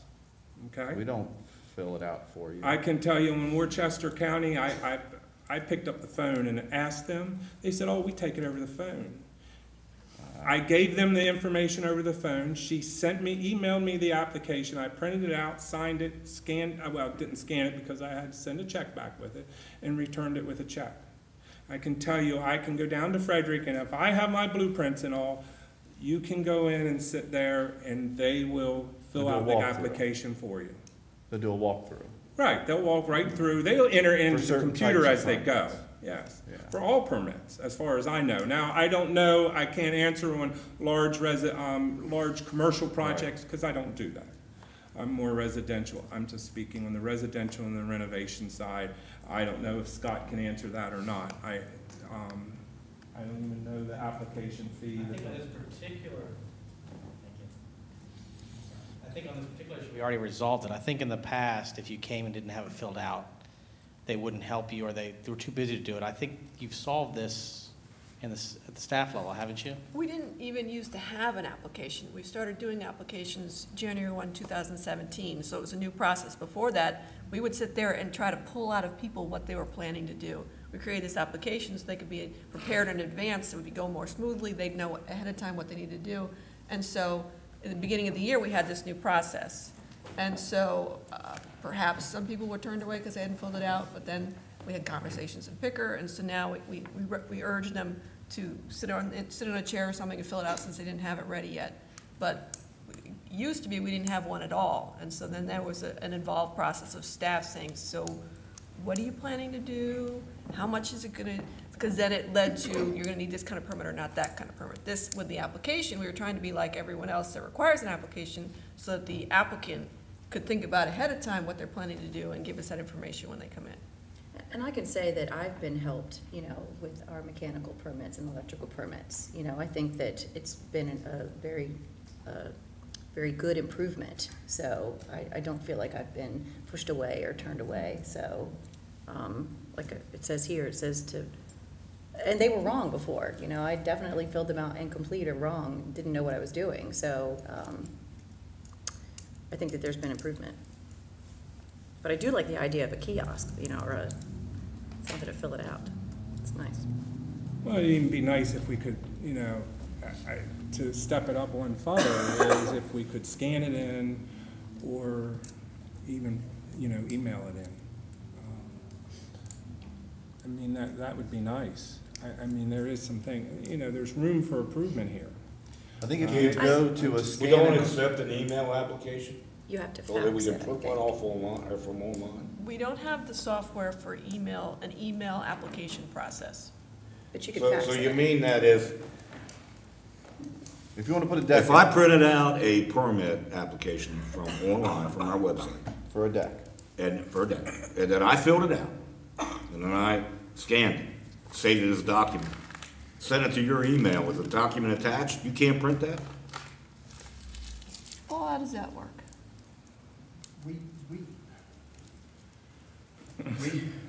We do not take building permits that way. Trade permits, you can send them through an email, fax, whatever way. Why can't you Building do a permits building and permit I- that way? Because it all depends on the plans and the situation of what they're doing there. You're thinking a simple deck, but you have to evolve that. We can probably get into that process of elaborating on what type of projects we could potentially take through email, but then there's also the security feature of how to send us the information to make sure that their credit card information is locked down, and we do not have that technology in our department to utilize that. It goes through a different means than what you pay your utility bills with.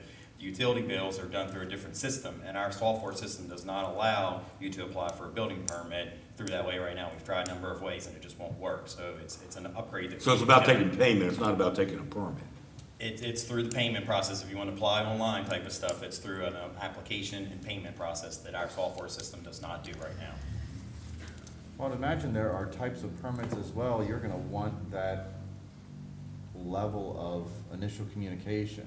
I mean, a 150-foot shed that you buy at Lowe's is one thing, but, renovation of an entire floor down here, you're not gonna wanna, that kind of nightmare of here, I'm gonna send you this permit via email, let's take one of your buildings, and then you have no verbal communication at that initial outset of anything associated with that, I can't imagine something of that level, how it would work, because it would become nothing but a string of emails back and forth over a document that you're looking at independently.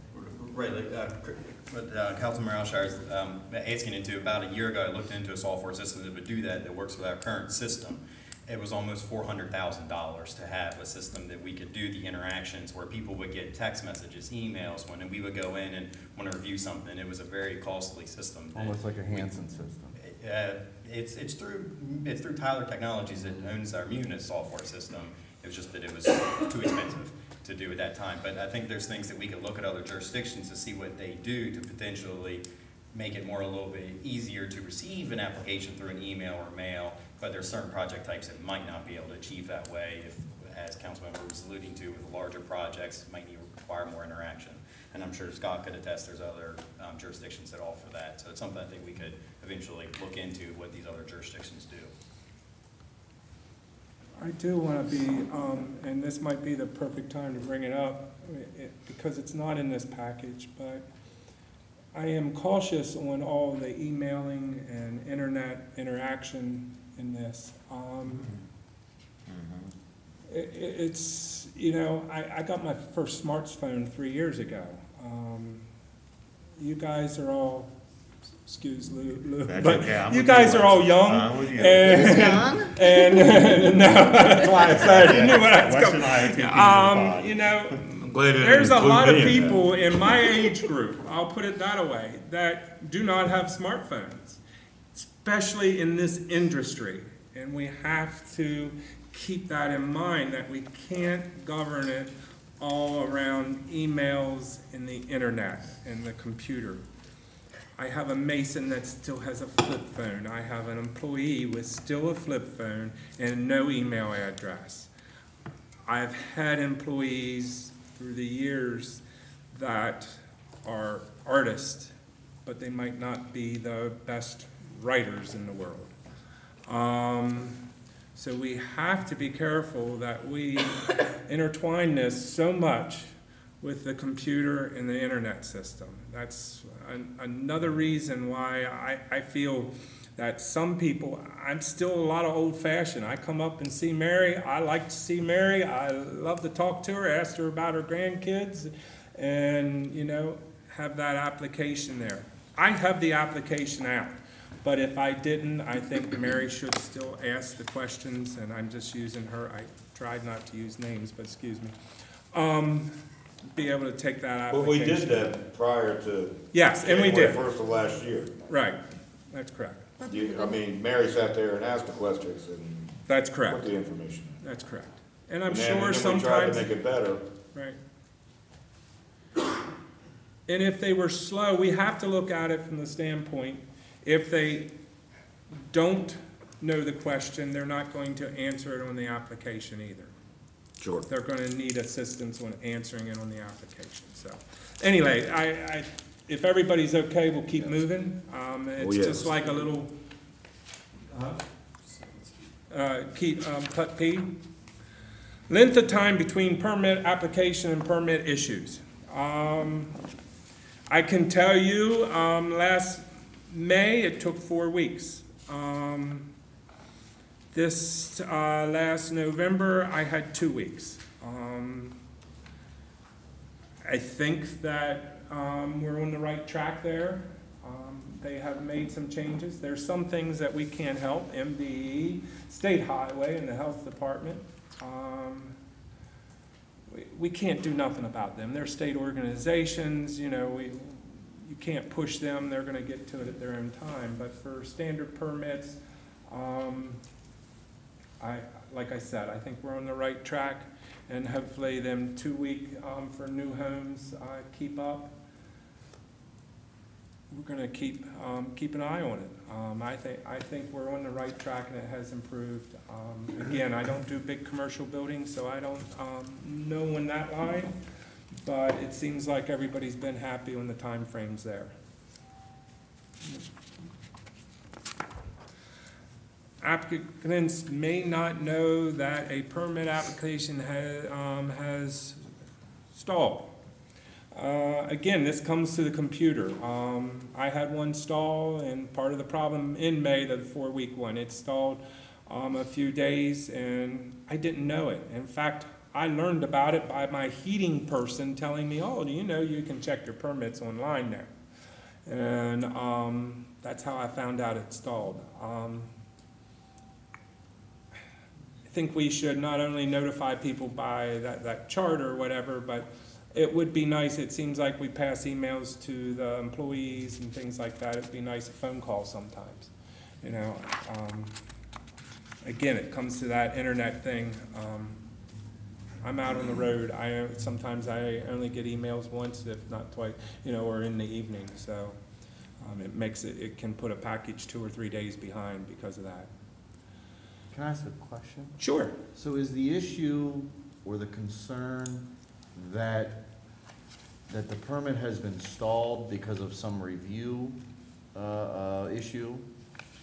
Or is the concern more so that you're not aware or not being made aware that the permit hasn't been issued? I think on the bigger projects, and I know that the city's working on this, it comes into play that there's something wrong in the plans that's needed to be fixed, and then you bring it back and they find the next thing wrong, which I think they're working on that. Where you just keep going back and forth instead of just telling you everything wrong at once, all the way through the plans, where you can just get everything fixed at once, to where it's not going back and forth weekly for a long period of time. I mean, I can say that about the bigger projects. Instead of just flipping through and saying, okay, this is a problem, and then shutting the plans, flip through and say everything and show everything it's a problem up front, which I know that they're working on. One of the holdups was sewer department. Of course, when you apply for a permit, they check to make sure the sewer department has to sign off, and the sewer line wasn't completed yet. So the sewer department didn't want to sign off. Well, I shouldn't say that. They signed off. Instead of closing the book, as Mike said here, or whatever, they should have picked up the phone and called, asked the question, emailed. Instead, they just never signed off on the internet. Until I found that, it held up the plans. There was at least 2 or 3 days. A lot of what I'm saying is reviewing the total plans at once instead of just stopping and then coming back and handing the plans in again and fixing what was said, what needed to be fixed, and then saying, okay, well, now you got to fix this. That's one thing that I know has been, a little problem in the past, but I know is being worked on. Yeah. So I know in Frederick we had that issue, and so to address some of it, we said, okay, and this is the same thing that happened when I did some work in Montgomery County. Montgomery County, everybody actually physically gets in a room and has these meetings like once every other week, and you get to hear from everybody at that table and then go back. So that was sort of their way of resolving it. It just leads to 1,000 meetings. The Frederick resolution that I recall is that everybody gets on the system and then sets a date and says, okay, everybody's got to respond by January 30th. But it really doesn't matter if you do or don't as an agency, because you're not subject to that specific jurisdiction of that specific time frame it lays out. So you may say, everybody get back to you by January 30th, but not everybody is agreeable to that date. And so what would happen is everybody would sort of agree to that date and then think of that as, I've got that long to look at it. And so it went the other way, where work was being sort of held up by somebody saying, well, it's the 28th, I got 2 more days until I can get to that one. You know what I mean? But everything else is ready to go. And so you either get that guarantee and it takes you an extra week or 2 to get the guarantee from everybody, but they're gonna take that extra week or 2, you know what I mean? Or the opposite of that, where you want the comments now from as many people as you can get, as fast as you can get them. So to me, I don't know that there's a winnable, you know what I mean? That there's a completely winnable situation from what I'll call the nerve center of that permit process. Because that nerve center is sort of depending on all those other, you know what I mean, traffics of nerve response to get back. And if they say, hey, everybody get back by the 30th, you can bet that 2 or 3 agencies are gonna take till the 30th. If they say, everybody get back as soon as you can bet that not everybody's gonna get back at the same time, and you're gonna get those comments in you know what I mean, in pieces I and was parts. talking more about the plan review process. Right. With the city, two different things. I was talking more about when it goes to review with the city as far as what you're doing in the process, not the outside agencies. So in other words, what is happening a lot in the past, I know it's being worked on now, is when you have a plan for something, say a large-scale renovation, something will be found that needs to be fixed in your plans, and then you'll come back and then something else will be found instead of just telling you everything all at once, which I know that's come up multiple times throughout the city with big renovations here over the past 6 to 12 months, and I know it's happened with me a good bit, but I know it's something that's being worked on. Mainly just so you can know everything from the city's perspective at once. The outside agencies such as MDE and everything else, I mean, that's up to them when they get back to you. There's not much control over that. But usually they'll tell you everything they want at once too. Well, and I worked for an engineering firm for several years, and we never got everything all at once. You know what I mean? And it was never everything at the same time. There was always additional. I mean, I just feel like that's a product of the process, that no matter what jurisdiction I've worked with through my time with that firm, or even on the public side, that's ever been a smooth, clear-cut case. I'm just not familiar with that. So I think you do the best you can do, but I think you'd be pressed to ever get that. I think we might be talking about two different things. I'm not saying through like all the outside agencies. I'm Right. saying when the city's going through a plan to make sure everything's to code. Instead of having you go back and fix the plans that you submitted, be able to go back and fix everything one time. I hear what you're saying. I mean, I'm doing a Main Street project in Frederick County, Maryland right now. It's on State Highways Road. Good luck. And we're on our 7th set of plan review and comment. This is with one agency. So I guess all I'm saying is I've never worked in a jurisdiction or familiar with a jurisdiction where you've ever been able to get everything at once on an entire set of plans that didn't come back after resubmission and have a couple of other items arise in that submission process. I think it's a great goal to work toward. I'm just saying I don't think whether permit, plan, It's not such a bad whatever thing. process You're that, coming back once. yeah. But so Come back once. I understand. Okay, we're gonna move on. Waiting for a permit package after payment. Again, I'll take credit for this one. You have to, I come up, I apply for a permit, it goes through the process. I get a phone call now that it is ready, which is really nice, another little change. But then I have to, I'm old-fashioned, I told you that. I like to pay with a check. I come up, I write a check out, and then I either have to sit there a half hour, or I have to leave and come back and pick the permit up. I just find that annoying. I know staff likes because the numbers run sequential or something like that, but I just feel that there's a better way. I mean, there should be a better way, that I can come up and give you my check for $3,000 and pick up my plan. My time is valuable, just like everybody's time is valuable.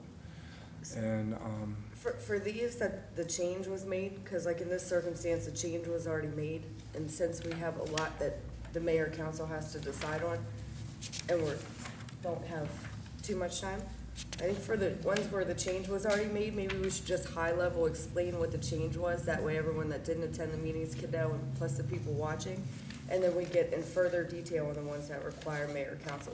It's like on this one, it was made, staff drafted an online payment manual for permits and licenses. So it sounds like that was Something taken care of. staff did, but it doesn't address what. Doesn't address his concern. Yeah. You want to be able to pick up a permit. Right. I agree with you. I'm just one member of this body. So I'm just saying I agree that there should be some level of Why good can't you? faith. well, there was a snag with number sequentials. No, we can't issue a permit until all fees are paid. Basics of the state. System Okay. works where you need all fees paid to be able to issue a permit. So what you're At saying the is if time he of gives you a app- check for $7,000, you gotta wait till that check. No. Some applicants, when you come in and pay, you can either pay all of the permit fees up front. You know exactly what they are when you make application, or you can pay a $100 deposit. Some people choose to only pay a $100 deposit. So when they choose to do that, there's the chance then that they're gonna have to wait for their permit to be issued because they did not pay all the fees up front. All the $100 deposit does is get the permit process rolling for you. I got you. So if you choose not to pay all fees, then when we call you and say your permit's available for pickup, you're gonna have to pay your fees. You're gonna have to sit and wait because we have to print all the paperwork out that goes with the permit, that says what the permit number is, the placard, the plans, and all that type of stuff all has to be assembled. Because you get waited to them pay back the you. fee at that point. You wait until the end to pay your fee. Because some permits are never, people apply, but they never follow through. Right, the work doesn't get done, or, Or they just don't complete the permit process for some reason. Observant of code violations, not in the scope of work. Have an inspector, we talked about this just at the last meeting. I do think this is a problem. Mr. Mayor, this creates the persona that you talked to me about many times. You were there last meeting. An inspector goes in, inspects a plumber called for a water heater permit. He got it. He went and installed the water heater. Called for the inspection. The inspector went. I don't know all the details at the end, but the inspector saw a valet walk by, if I'm understanding it right, walked by a laundry tub that was doubled or triple trapped, was not trapped properly, the way it was explained to us. And so he wrote the people up that they had to fix it. Now, I don't know if it was something new. I don't know if it was something that's been sitting there for 2 years, 3 years, or 4 years, however long. But this really puts a bad taste in people's mouths. I mean, if you put your foot in a homeowner's shoes, they think they're doing everything right, and the inspector comes in and then picks this apart and picks that apart and say that you have to fix it. Was that a life safety issue that? Well, you can, sometimes they claim it a life safety issue. I can tell you almost every jurisdiction I've ever dealt with will either tell the contractor, some of them will tell the homeowner, listen, that's not really right, you should have that fixed, and leave it at that. When it comes to simple one-item things like that needed an inspection, the city is the only one that will write things up outside of that scope that I have dealt with over 30 years. When you say write it up, do you mean write it up in the manner that they would, let's say they're going to inspect that water heater. Right. Everything's good with the water heater. Right. And you're ready to get that permit, signed off, finaled for your water heater. That's right.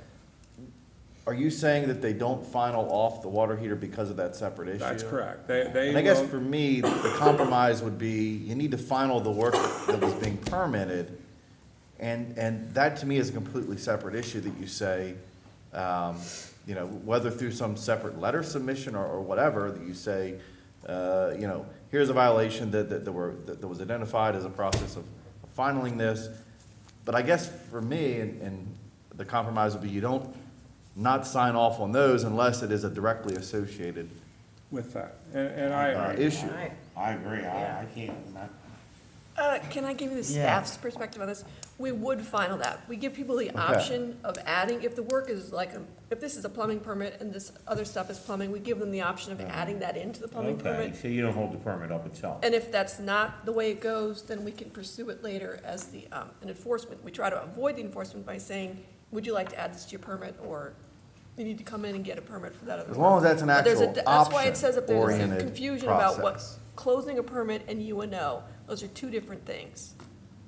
I understand what you're saying, but if that water heater is what's needed to final out that permit, which triggers the UNO, then that should be finalized out and the UNO should be triggered. for me, I guess that other issue, if it's not a life safety issue, is a permit-oriented, a separate, completely separate permit-oriented issue that should be dealt with through a completely separate process. I think it's great to give them the option, but I don't think it should be a withholding of that final and that UNO if it's not life safety. If it's a drain trap that's installed improperly, I have no problem with staff saying, okay, I see that, that's an issue, and that's an issue I need to address with that property owner. But to me, that has, in that type of scenario, that simple of a case, it has nothing to do with being able to sign off on the final for the work that you were there to final off on and issue the UNO, because it isn't impacting, you know what I mean? I think it's. Anybody but the property owner. Right. But as a property owner, I want you to look at it as a property owner. And that's what this means nothing to me. It means everything to the citizens of Hagerstown. And I want you to look at it as a property owner. And would you be happy with the city coming in, and as she said, we could start legal proceedings to make you fix that trap? I mean, it's different if there's gas over here buzzing and, the neighborhood's gonna blow up, that's totally different. But just because it had one or two traps, I don't think it justifies legal action. I think as courtesy, it would be really nice that they let the property owner know that. But that's where I think the extent stops. I mean, if it's wires hanging out of the wall, that's different. Like you said, life safety, but we're not talking about life safety. We're just talking about a trap that was improperly installed, and whether it was installed, like I said, I have no idea whether it was installed 1 month or it was 10 years old. That scares people. And I know as a contractor, when I go in houses and I see new things done in a house, I ask people, do you have a permit? Did you have a permit for that? And when they say no, I tell them we got a problem. And it's a direct result of people not wanting to fix up properties and things like that. And it's hard sometimes to fix them. If you go into a property and the homeowner has a new sink there, but they get a permit to do the water heater, okay? So the inspector goes in and inspects the water heater and sees a new sink that he knows is only a couple months old. Who put the sink in? Well, the homeowners did. Well, they don't have a permit. Well, then there's this whole thing, and it's the persona. I mean. But as part of this process, you're asking for a waiver from some of those things. And what I'm saying is you find a compromise to say, we're gonna final the UNO, and we're gonna talk about those waiver-associated opportunities for some of those smaller things that to me are not, life safety oriented. In other words, if the result of this analysis is at the end of the day, we're gonna issue the permit, we're going to trigger the UNO in this particular case, and a couple of these very, very minor items cannot apply. I don't think that that's too far of a degree to bend to, to resolve both of those questions. But I definitely think it needs to be very minor in nature, very narrow in scope, that staff can reasonably suggest, and then go from there. You get into this gray area that cannot be codified. Right. Okay? Talking, and it brings back in, for those of you who remember the infamous sink strainer with rental registration. Okay? We can all find examples to the extreme that we look at and say, well, that's crazy. And to me, it's the same thing as the police officer doing radar on the interstate. Is he pulling people over for doing 71 in a 70-mile-an-hour zone or not? And the answer is no, he's not. And so we have to try to come up with some methodology to recognize that there are certain things that are a problem, and as you and Kristen are saying, they're sink strainers that should not hold up a rental registration they should be given the opportunity to get it in and say, when you get it in, let us know. And so and I understand exactly what you're talking about. I live in a very old home. And I mean, I remember finding out what would happen with me if I had them come out, if I wanted to put on a new deck on my swimming pool. I was gonna have a whole bunch of problems just because of all the things that would have to be done because things came up with code. Code changed. So I understand what you're saying, and I think we need to try to, the police analogy is what I would come up with, try to find some method to resolve this with common sense. I think that was the theme of this group, was that right now it's very black and white, and they want to operate in a more gray area, but you're right, how do you, Common sense. yeah. I just think it has to be a list Well, I of think it items. goes back to what we're asking, or what's being asked for exceptions too. Right, and I think Which what we Kristen need to said get though is right. I mean, Come up with I a can list, agree and that with the list isn't very a static basics. list that's gonna be, you know, in concrete forever. These issues are gonna arise from time to time, and we'll have to deliberate and say, you know, this is one of those items, and it's either gonna fall on, you know, the side of X or the side of Y. But I think we can come up with a number of those out of the gate and say, okay, here's a number of those items, that we can identify and say, okay, on, and provide that, compromise on. And then there's gonna be another on the other side of that where we can say, no. You know, I go in, I inspect some electrical, and I see, 3 new outlets, in the bathroom.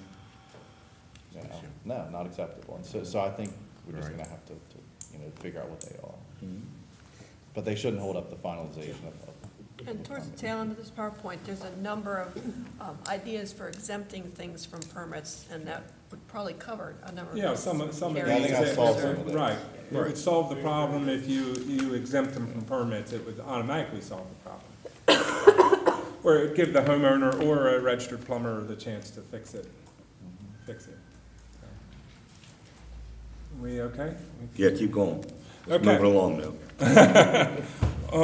Holding up U&Os, permits, unpermitted work is observed. I think we just covered a lot of I that. think you just did, yeah. We will, skip over that? Is that okay?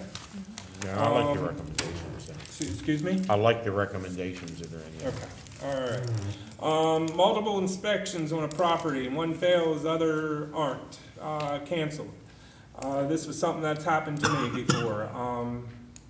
There's a lot of times, in new homes, there's many inspections. There's a lot of things that are inspected during the framing that could be inspected during the final or a week or two later, and they still hold up your framing permit because it didn't pass. One of the things, and I've tried very hard to keep names and certain things out of it, but there was an inspector came in and he wanted a block of wood, and it was not the building inspector. He wanted 1 block of wood put somewhere to protect something. He walked by 4 carpenters. He knew there was 4 carpenters. He walked out to his car or his truck, wrote up a yellow sticker, went in the front door, put the yellow sticker on, and went back to his truck and left. 1 block of wood, walking by 4 carpenters. Again, it's just your persona. I mean, this is things that we do have to, And he called the framing inspector and told him not to come because he didn't pass it. But that change was made, right? Or they're no longer canceling other inspections now, if. We hope. Okay, but, I They mean, won't be canceled, the- it's just they might not be able to be passed, but the inspection will be done. Okay. okay, I think we're gonna there's keep moving on I think because, there's limitations on that. yeah. I mean, I think there are times that you do run into issues where Oh, there's there's a no level of doubt, work that that there there's is just no issues, way. in fact, probably more than enough that they cannot be passed. Mm-hmm. But I can tell you, 25% of them can be moved on forward without them. This isn't something that there's 100% or 50%. Great with helping to address that 25%.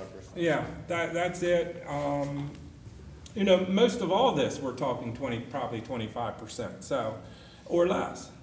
Inquiries and architect to make revisions to the plans. This is actually something Scott brought up, and I mentioned it just briefly, and it was that it seems like this city, he has to ask questions or answer more questions and more reviews than any other city or county that he's worked in. He did a nice little chart on it. I can get it to you, or they can get it to you. It just seems like there could be some help there. I'm not following this slide. Is this being resolved? It's it's two slightly different things. One, the one about having to write a lot of letters, that's about during the plan review process. This is about work is underway and the contractors diverge from the plans. So we come to do an inspection, the work does not match the plans. That's what this one is about. The one that Wes brought up, that's another item. I'm asking about this specific item on the screen. This item is, and it happened to me on the State Farm building. There was a foundation wall. The architect in one drawing showed that the brick was going down a little lower. The picture was off. Nothing was built wrong. The picture was off. And we had to go back to the architect to get him to say, it's only a picture. It's okay. I think that's completely appropriate for staff to do. Okay. I don't think that staff should have the liability of making those sort of in-the-field determinations, especially as it relates to structural stabilities of something that an architect signs off. I mean, that architect has a certain degree to be able to do those things, But the architect drawed the plans. That's right. So I think that if the knew inspector's plans. uncertain, he should go back to that architect if something that's off. Okay. He just should not have that in the field on structural related issues. Well, this had But nothing this to has do with minor structural. field This changes. is minor, you know. Yeah. There was one of Defer to a Scott. non-staff explained that was over some insulation Building values. tolerances in the minor that. I mean, I would like to defer to Scott. oh, sorry. Thank you. What I'm more referring to, is this on? I don't know. Right? More of what this race referred to is, so we had a project in downtown Hagerstown where they wanted to use a different installation, and I got a call that I had to certify the installation was okay. And I really don't care what brand of installation they use. And in a lot of cases, the architect in here, because of sort of the economics of our area, we're not getting paid to give those answers. Our clients don't want to pay us for those answers. And we end up doing a lot more letters and legwork for little minor things like that that we don't get in other jurisdictions. So that was really more where the comment came from. I explained hear it what you're really well. saying. The difficulty for me is you're saying that the client doesn't want to pay you to make those determinations. And I'm not completely comfortable with inspection staff who's simply there inspecting the project to make those alternative determinations. Sure, You know but what I'm saying? if they used, let's say, one version of insulation versus another, why does that need to come back to the architect? I don't care what version they use, as long as it met the R value, it didn't matter. Again, I'm using one specific example.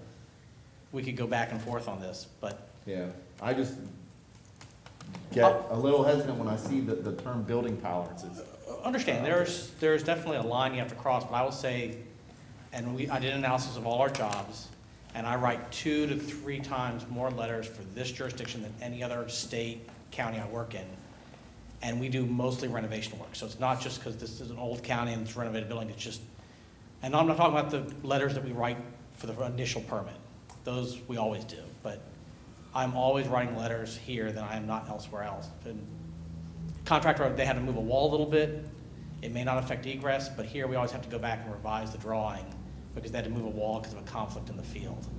Other jurisdictions, they look at it, the inspector says it's fine, move on, and that's just not the case here. I think he explained it great to everybody, so if we can move on, we'll move on, keep this moving. Landlords must get licensed plumber to apply to minor enhancement. Again, this needs to go back to legal because we do have our legal opinion from legal counsel back in July, and legal counsel did comment on that. that she did review Comar under that. So I disagree with the city's assumption here. It's clearly written on the email that you passed to us that the attorney took Comar. So I think she should go back and re-review it again or look at this specific one. It seems like there's some discrepancy from the staff to what this before the mayor and council does make a decision there. This is starting up to it, but this is, even if, they're saying even if your landlord at one of your apartment buildings, if the water heater goes bad, you can install, even if we exempt it from a permit, you still have to get a licensed plumber to do it, not one of your property management people.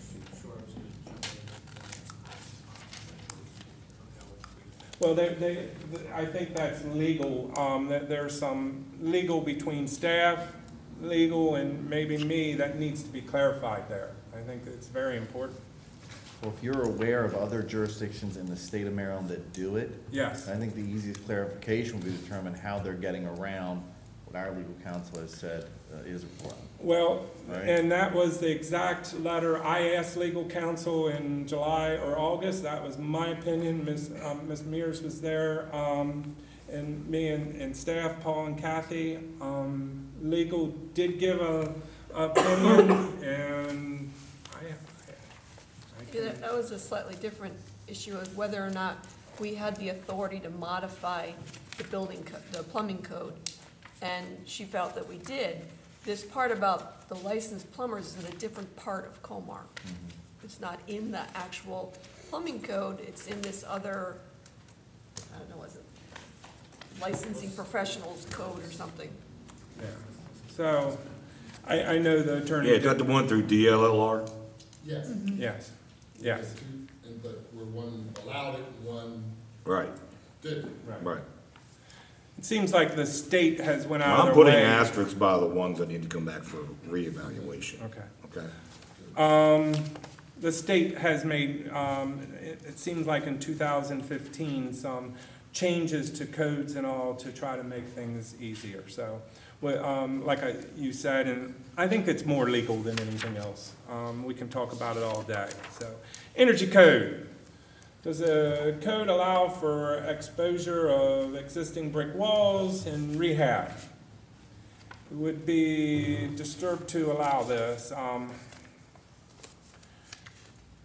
The energy code is very clear to new homes. It tells you specifically what I have to do and what I can do and what I can't do. It's very specific to new business. The gray area grows into gray, purple, black, and all the colors put in a rainbow when you get into a rehab. And it seems like the non-members and the staff members, the staff would like to see if you punch a hole in the wall, you have to abide by the energy code. And the non-staff would like to say that you can gut the whole house inside before you have to abide for, and I'm using exaggeration here, but I think it's that we need legal opinion and we really need to come up with a specific number here. In other words, if you're taking 50% of the outside walls off, then you need to abide by the energy code or something. We need to come up with something solid, not that, well, that's too many holes, that's not enough, you have to abide. So I think that's where we're at on it. We have to come up with the specific numbers. That's getting an asterisk. Okay. They're trying to push us along, guys, so, and energy code requirements are different and costly. We'll skip that with an asterisk too, because that's all. But I just want to make Sure, sure sorry. I'm corrected. When it says no action permitted, is because it's a state requirement that we can't change it? Right. Is that? Well, And the energy code in particular It's black and white though. is tough. Right, I mean, that's, You're saying that it's specific, that's something we can't change if we wanted to locally, and you're saying that there is room. There is no place in the code that says when you get into rehab, and, you know, if I may, can I put Scott on the phone? Sure. Because he wrote a letter and explaining the energy code, and I think it was perfect. Do you want your copy of that? No, okay. Now, before you do this, is this your opinion as you have applied elsewhere? That you've actually done elsewhere, or is this your opinion of the code as you read it? The International Energy Code doesn't really address how you deal with an exterior wall and the text that's written, because it does alteration levels, but it never specifically talks about the exterior envelope. Windows, doors, that it's got covered, but the wall itself is a little bit vague. And so the really question comes into is, when does it apply? How much of the exterior envelope is removed to trigger it? There are energy code analysis you can use to try and trade that off. I don't know most Still jurisdictions. need it. Yes and no. You sort of would cheat the system. Hey, I want to expose this brick wall, but I'm going to put 50 R100 in this wall to offset it, which isn't really an honest way to solve the problem. You're not making your case very well by using cheating and dishonest. Well, Go ahead. so the code just doesn't really define it specifically because it's just not defined. It's part of an energy analysis that you do for the whole building envelope. Asterisk. Well, I'm looking at staffing and what's the downside for us? You know, unless it's something that we're investing, let's say, first, third money into, or something that has state or federal funding that we have, you know, encouraged as a candidate for, et cetera. You know, if we've sort of helped happen. I can see where it would apply, then I guess I'm just wondering what the downside is. If some private person wants to attempt to find creative ways to achieve what the language may mean, for We're me. not trying, the staff says that we're downsizing it by that, but you can't downsize something if it's not written. I can't, you know, as a new home builder, I can't put R13 in the wall if it calls for R22. The code's very quick and dry, and the state mandates that I abide by it. But when it comes to renovation, that's where the code isn't clear itself, so we can't downsize it if it's not clear. I assume on these no action permitted ones, we can get a pretty quick answer from either the state, which oversees this, or other jurisdictions and how they apply it, and either do as they say or do as others are doing. We could also, this is the most detail I've heard on this concern. We could also look specifically into this idea of the code is not clear on what the requirement is, how much wiggle room is As there in long as there. we're consistent and compliant.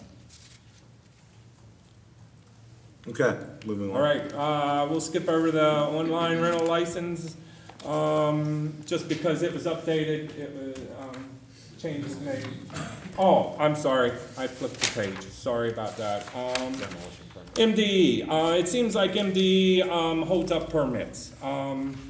It's just common fact. In fact, Mr. Paul here tried to even get some answers over permits from him, and I think that was 3 months ago, and he still hasn't been answered. It's unclear. Unclear, okay, we'll use the word We got a lot unclear. of information, it wasn't clear that it was law. It seems like, and I know for a fact others jurisdictions, as a builder that goes in and destroys something, and this all came up over a garage, so please.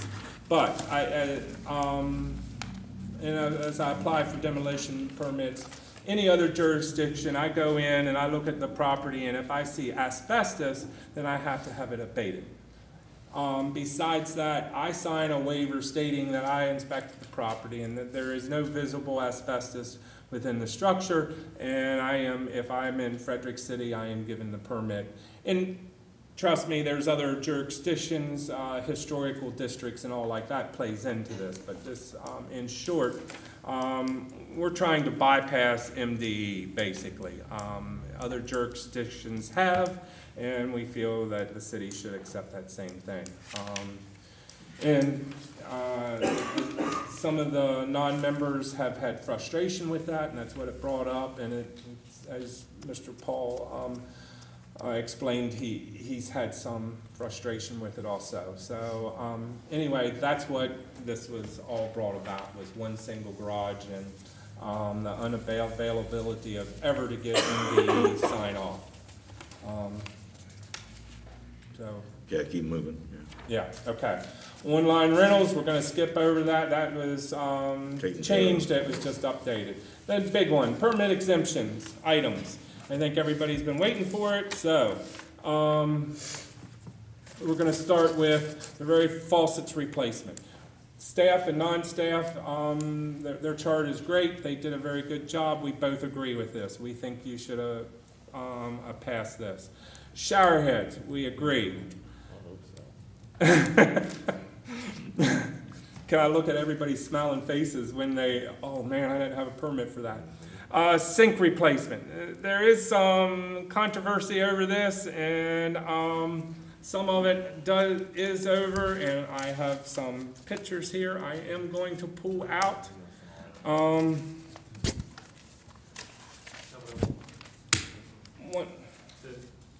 The problem is when you're talking about replacing like a faucet on a bathroom vanity, or even a vanity itself, you're talking about a $20 faucet, then you're talking about a $100 permit, then you're talking about $150 or $200 for a licensed plumber for a $20 faucet.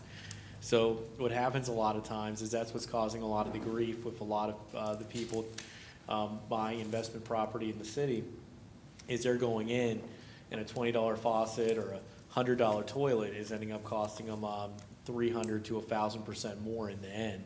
Where there are other jurisdictions where you can just replace it in like kind as long as you're not moving it, including the city of Frederick right next door. Sorry, I just wanted to. That's okay. We're at sink replacement.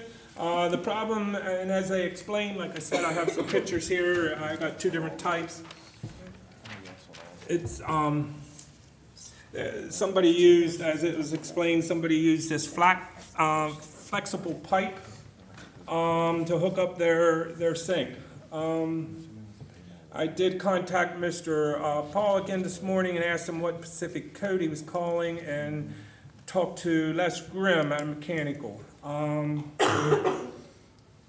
It is true that it seems to him in his analysis of the code in that 15 minutes that this could be excluded as an illegal product. He's not quite sure. He thinks it's the stretching of the code that makes this illegal. That's only his analysis. He said he would have no problem with using this in his own house. In fact, he feels that this is probably a better solution than other solutions in renovations. He don't believe in it in new homes. We have been informed by our great mayor that he has one of these flex drains in his own bathroom upstairs. You're not supposed to say things. Okay, sorry about that, sorry. So It was like that when I moved in. it's a year old, isn't it? Anyway, we just don't feel this is an excuse. Excuse, as one of our non-staff members said, maybe we can even write it, a comment in the code that states that you can't use them if they're really concerned. I do want to keep you in mind that they use it because the code states that the pipe isn't smooth inside. That is the purpose of that code. But I do want you to keep in mind, and I only have one picture, I have to apologize, but if you look under kitchen sink and you have a dishwasher, it's the same kind of line that every dishwasher in America uses. And if you do laundry, if you look at the back of your washing machine, it's again the same pipe. So it must not be a real big issue, or these appliance companies wouldn't be using it. In fact, if it's illegal to use it under your kitchen sink, it should be illegal to use it on your dishwasher. So, anyway. I think that judging by what Kristen just said, and I don't wanna speak for you guys, but that we're probably okay with the recommendations made by non-staff. If looking over the list, do you guys have any questions for staff as the ones they answered no to? I think that would be easier instead of going through every single one, just because we're short on time, and I think that I'm just saying, out of the 5 charts, is there any that a majority of council is a no on? Let me just make sure that I understand. You're saying that on the residential electric water heater replacement, that you would not be required, I understand you wouldn't be required to get a permit, but would you be required to have a qualified plumber put it in for you? Or it's just, you go buy your hot water heater and install it yourself? It's tab unclear. As a resident, owner occupied resident, no, you would not, you could install it yourself. Is it clear whether property management company or Mike can go install one in one of his rental properties? I think that's what we brought up and talked about legal. Clearing one of Comar 12 in the DLLR code. What I was trying to say is by the time someone, if we're on the permits for like toilets and faucets, by the time someone. Yeah, well, we don't have any questions with faucets, shower head replacements. Okay. I'm personally, everybody seemed to be fine with everything. The residential electric water heaters was my only questioning about. Right. And one of the reasons I asked that is I happen to know somebody very well who had it in one installed in Frederick, in your community, matter of fact, by a licensed plumber with permits and installed it incorrectly. Oh. And had a major league problem, and I see that, and I just wonder about individuals doing it on their own. It happens all the time, and we're not gonna solve it. It's funny, the plumbing inspector just told me about a plumber, a registered master plumber installing one backwards, hot and That's just- cold. Well, we're not talking about hot and cold, but it has I think it goes one way or the other. Right, It had it he could- opposite. Could, and this was a master plumber doing it. It's gonna happen. It's just, and he wanted to fight with the plumbing inspector to tell him that it didn't matter. And that would be another whole class, but. Michael's got something he'd like to contribute. Look, I think the big issue is, keep in mind, is 63% of the properties here in the city are not owner occupied. And I understand, I'm much So- less concerned about you guys than I am the owner occupied. Well, to be and I honest with understand you. that. Because And you're part of it comes down professionals to, and- regardless of whether you agree with it or not, that's what we're having a discussion about. But the other thing is, if you install it yourself and it leaks, who's paying that bill? No, property. no, I understand. Like I say, Mike, I'm much Health more and safety sympathetic issues, that's why gas, we to all the- agree to the that multi-unit don't even people touch than I gas. am the sole homeowner, but I I understand. just want to point out one thing real quick. I know we're short on time. But as I said in the beginning, there's some new products out there that's been out 4 or 5 years that make a lot of this real easy. I just made a watertight seal, and I just made another one in between 2 different types of pipe. Sorry, my hand's done. Okay, it's called a Shark Bite. It works. I brought some of this stuff. They make them for water heaters. It's You don't put really my easy. plumber out of business. And remember, guys, this isn't about me. I understand. I can't go install a water heater. It's only about them being able to do it in their own building, Right. or you being able to do it in your own house. As a builder, even though I cannot provide plumbing service to any of you. I can't come and do it in your house or anybody else's, okay? And especially charge you, because then I'm providing a plumbing service. But homeowners should be able to do it themselves. That's what we kind of claim. And the manager, or these property owners should be able to do it.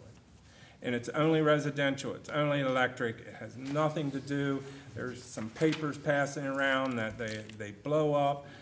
Electric water heater, residential water heaters don't blow up.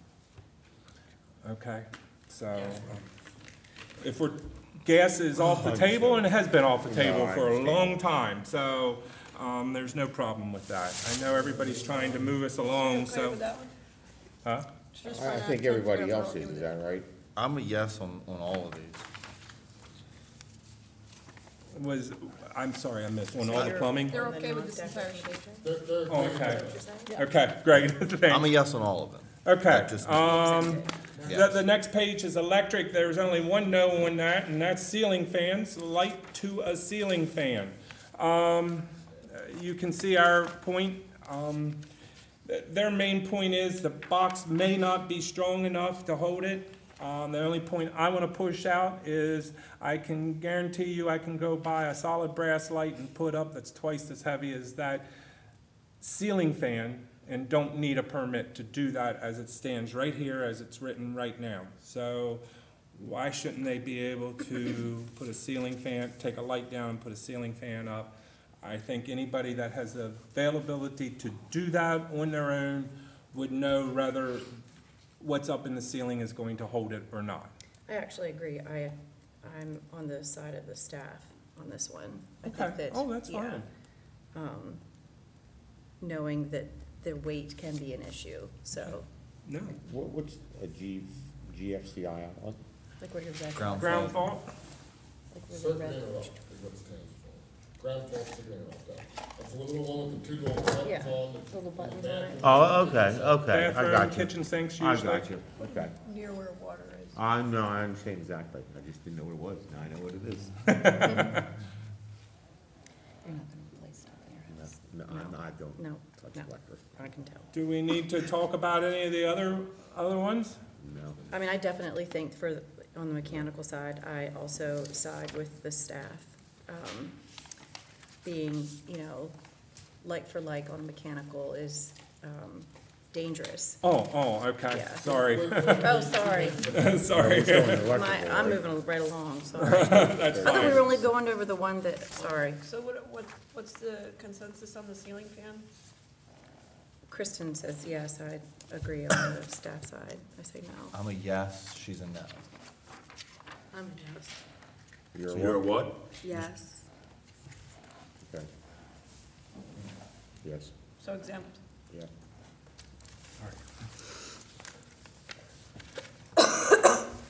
All right, we're gonna move to the next one, like for a like replacement. Again, this would exempt all fossil fuel units. They need a permit, there's no question. So this would basically be heat pumps, AC units. No, We got this, we have Oh, another. I'm Back up to sorry. the chart. I'm sorry. There's Okay. two no's on that chart. Okay, sorry. The two-prong to three-prong. Again, I brought some things, guys. I just want to point out one thing. I did find an old two-prong unit you can find.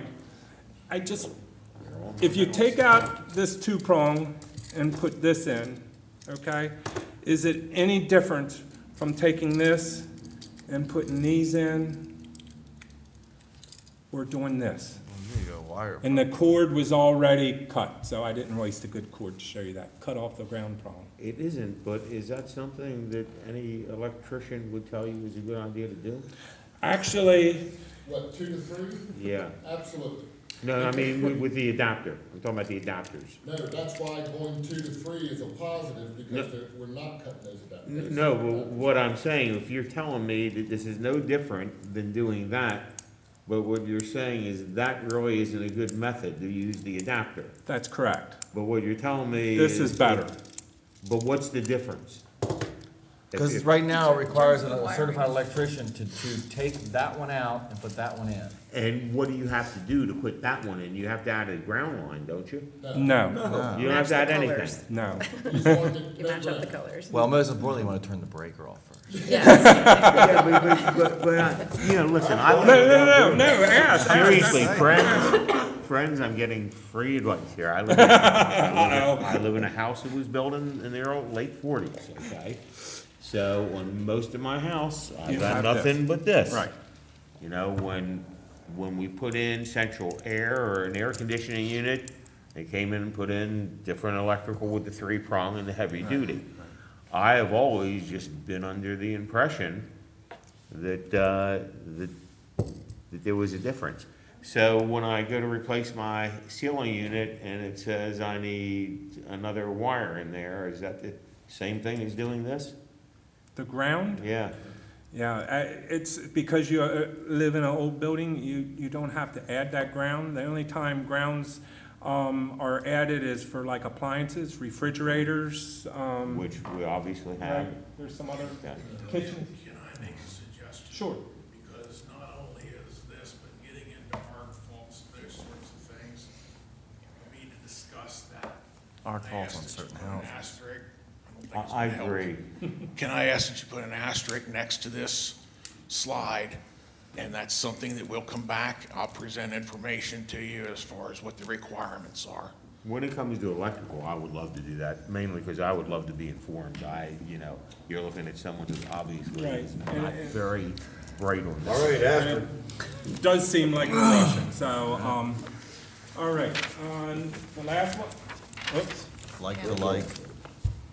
Like for like replacement,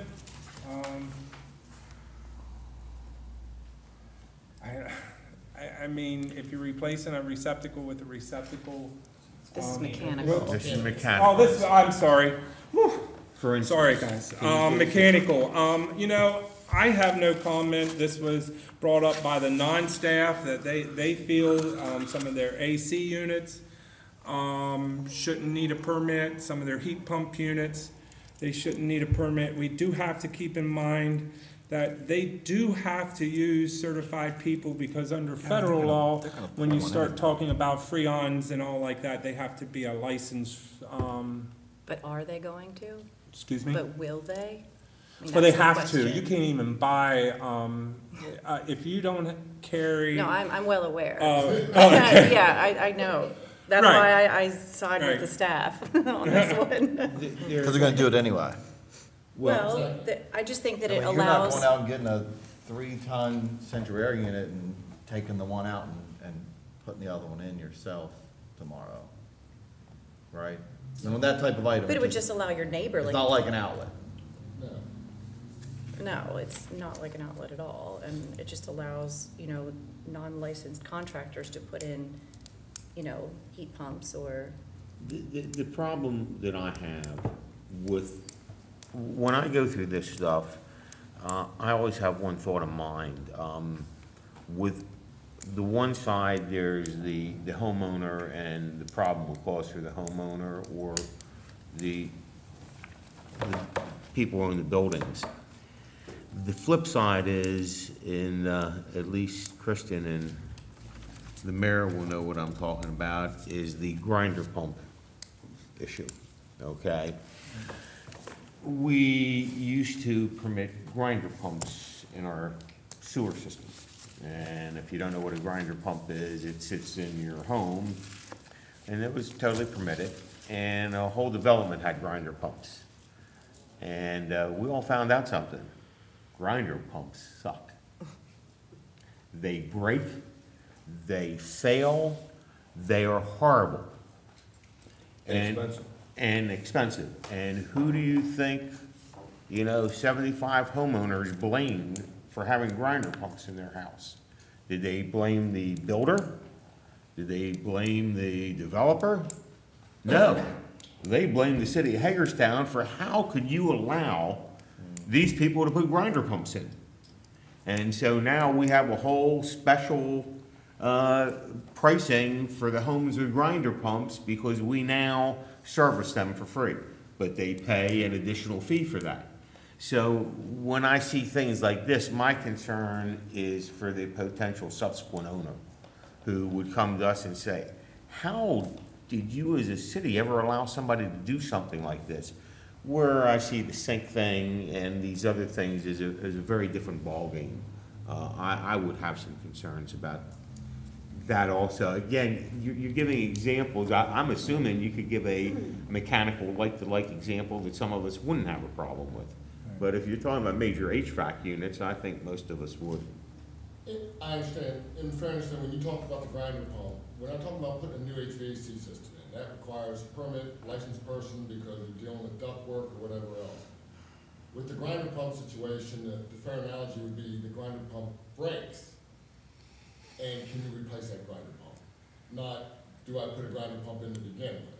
HVAC, every time I put in a new one, absolutely, because there's ductwork or whatever, it has to be in.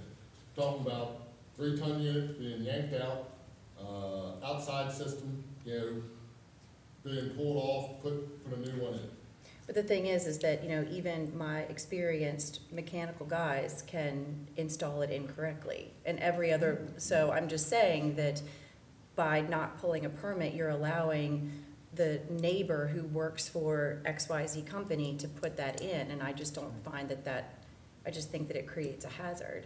I think that by having it inspected, and believe me, mechanical inspections are important, so I just think that. So I think you need to come back with a list of specific items. If you want something exempted, it's gotta be specific. Asterisk, keep going. That's it, right? Okay. One more just shows what we all agree you would still need a permit for. Oh, that's right, and we all agree to this. I don't think nobody's going to disagree to this.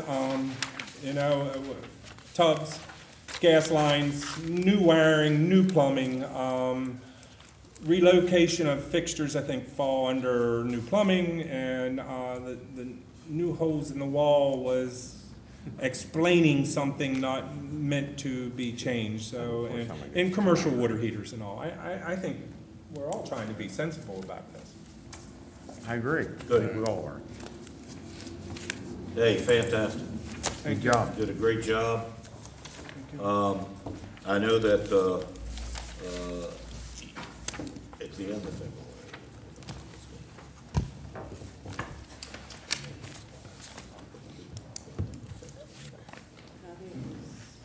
It's January 31st. So it wasn't exactly a year that we didn't do it. So we need to look at an extension of the group or something. We have to have a discussion about that with council members and come back with some recommendations of what to do next, because we know you're not done your work. And I have ideas that I would like to ask you guys and Kathy and staff, and I've already spoken to some of you guys, but to keep it, kind of revamp it going forward so we can be more focused on what we actually want to accomplish and not focused on one issue for 2 hours and kind of get off track. So again, we'll revisit that, so. I think everybody would be happy to proceed on, as long as we keep making headway. And there may be a short And it's break up in to you between, guys. maybe a month or something like that, where staff gets a break to recover and then go back at it, so. Yeah, because I'm Okay. sure they're tired as us. Sure they are. Thank you guys very much for all your hard work on this. We appreciate it very much. Ask if they want to add anything. I think we're gonna. Sorry, what? Do you want to ask if they want to add anything? Is there anybody off the picker committee who want to add anything at this time? Mike would like to add something real quick. 2 seconds. I gotta leave.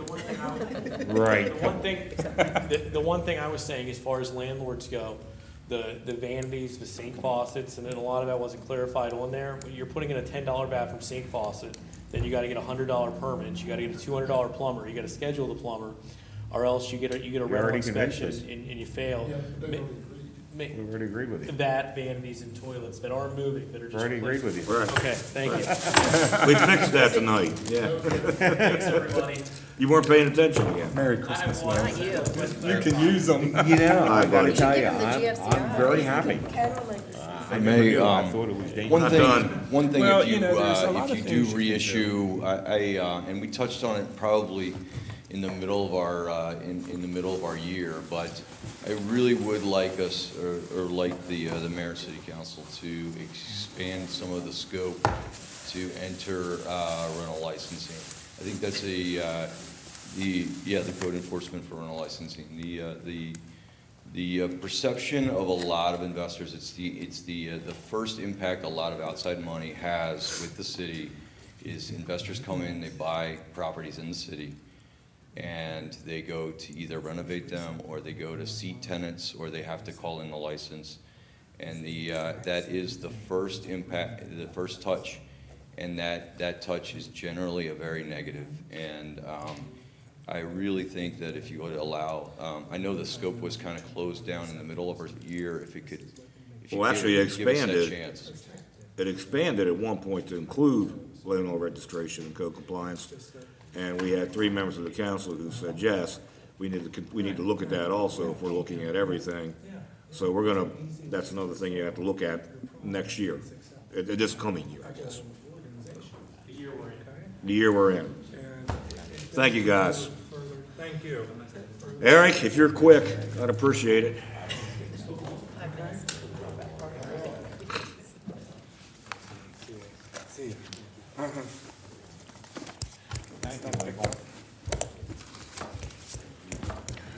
Hopefully, everybody read over their packet material.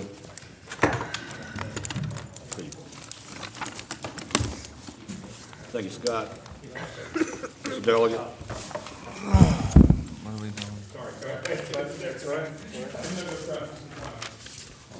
Did everybody get a chance to look over their material on the revised recommendations for the parking rates? Sorry, I don't have PowerPoint, I don't have props. I Good. Just have a lengthy memo. We all read the Sure. memo. Start with questions, all right? I see the competitiveness with Frederick and Annapolis. I don't know if the whole city of Frederick has it or not, but do these communities also have the same type of meters we have? Some do, some don't. 'Cause I gotta tell you, the thought process, I don't have a problem on what you're talking about with raising the rates. But I do have a problem as long as we're gonna keep these meters. Understood. If you're saying somebody wants to come and visit downtown for 2 hours, meaning that's gonna be 12 quarters, if I'm correct, they gotta have in their pocket. And people just, our one candidate was very accurate when he said generational stuff. People don't walk around with that kind of change in their pocket. I don't care, cash over. And it. Well, you don't have to. You can always park in the parking deck, where it's only $1 an hour. Exactly. And at the parking decks, you can use a credit card. No, I know we can, but what I'm saying is that to have metered parking invites people to park there. And the reason you have metered parking is obviously is if convenience of patrons, customers, whatever. And so somebody comes down and they park at the meter. And they see, oh my God, I need that many quarters to put in the meter. I don't have that many, so I put an X amount, and they come back to the $10 parking ticket. And you go, I'm not coming down to Hagerstown anymore, this is nuts. Right. And you go to Ocean City, you have rates higher than this, but nobody carries change down there. You take a credit card and you put it in. Now, I understand the downside to this is you're trying to raise revenue to pay for things, and I have no doubt that those kinds of changes would be quite expensive. Some are. We came before, if you remember, about a year and a half ago with the pay by phone. And the meters could stay in place with those. The issue we had was the rates were so low, every time somebody used that app, we lost money. So we got to the final contract and went through the numbers and realized that every time somebody used that app, we lost money. I'm not gonna do Right. that. No, that doesn't make any It adds sense. convenience, but the problem is, we can't put a new convenience in, it's gonna cost. Right. It's gonna cost revenue. I totally understand versus. But with these rates, we could. We could afford a pay-by-phone system. But we would still have so I'm assuming you would take a look at like the Ocean City system, the DC system, where you go and you pay and you take the receipt and put it in the window. That's another way to do it, absolutely. Is that less expensive? The pay-by-phone is probably the least expensive way to go. Interesting. Even though we pay because we have to pay a fee, because we're not changing anything out. You're basically adding signage and stickers, and you can put coins in, or you can use the app. That's the least expensive. If you change out the heads to where you can use a credit card, those heads are probably $500 or $600 each, and then you're paying for Wi-Fi, and actually the trend is going away from that. There's companies that still sell it for sure, but the trend in parking seems to be, if I'm speaking correctly, going away from that. The pay-by-phone seems to be the future of parking. The biggest with the kiosks is the initial setup Right. with that. And you would have to have a couple each block, right? A couple each block, Yep. and the intermediate step that we were looking at would be the pay-by-cell. And, go ahead, I'm sorry. On street, you're restricted to 2 hours. So at 50 cents an hour, we can't justify that cost of covering the cost for the app and the transaction fee. Why we weren't talking about raising the rates in the lots is you can park there for 10 hours. So if you're coming down and long-term, you can already pay by credit card, whatever, in the deck. If you park in a lot, you're gonna be long-term, you're gonna buy 4 hours of parking. So that would be Right, I don't. Right. cost effective. So the idea is on the street, we'd raise it, so it does a couple things. One is, there's perception there's not enough parking, right? So if people are paying 50 cents an hour and just feeding the meter all day, they're gonna park there all day. So you come down to your business, and what do you have? A car's parked there all day. If you wanna park all day or park for 2 or 3 hours, you can park in the lot, and we don't change the rates there. That's why we're leaving the rates the same. Totally There in the understand. decks, but the idea is to push turnover. We're not expecting to pay 2 hours on the street and carry 12 quarters. We're expecting us to park there for a half hour, and that rate encourages that. But would certainly help us pay for a new system or a different system where you're using credit cards and such. Yeah, I just keep in mind when you say you don't expect that, you know, downtown is mainly become government and service oriented.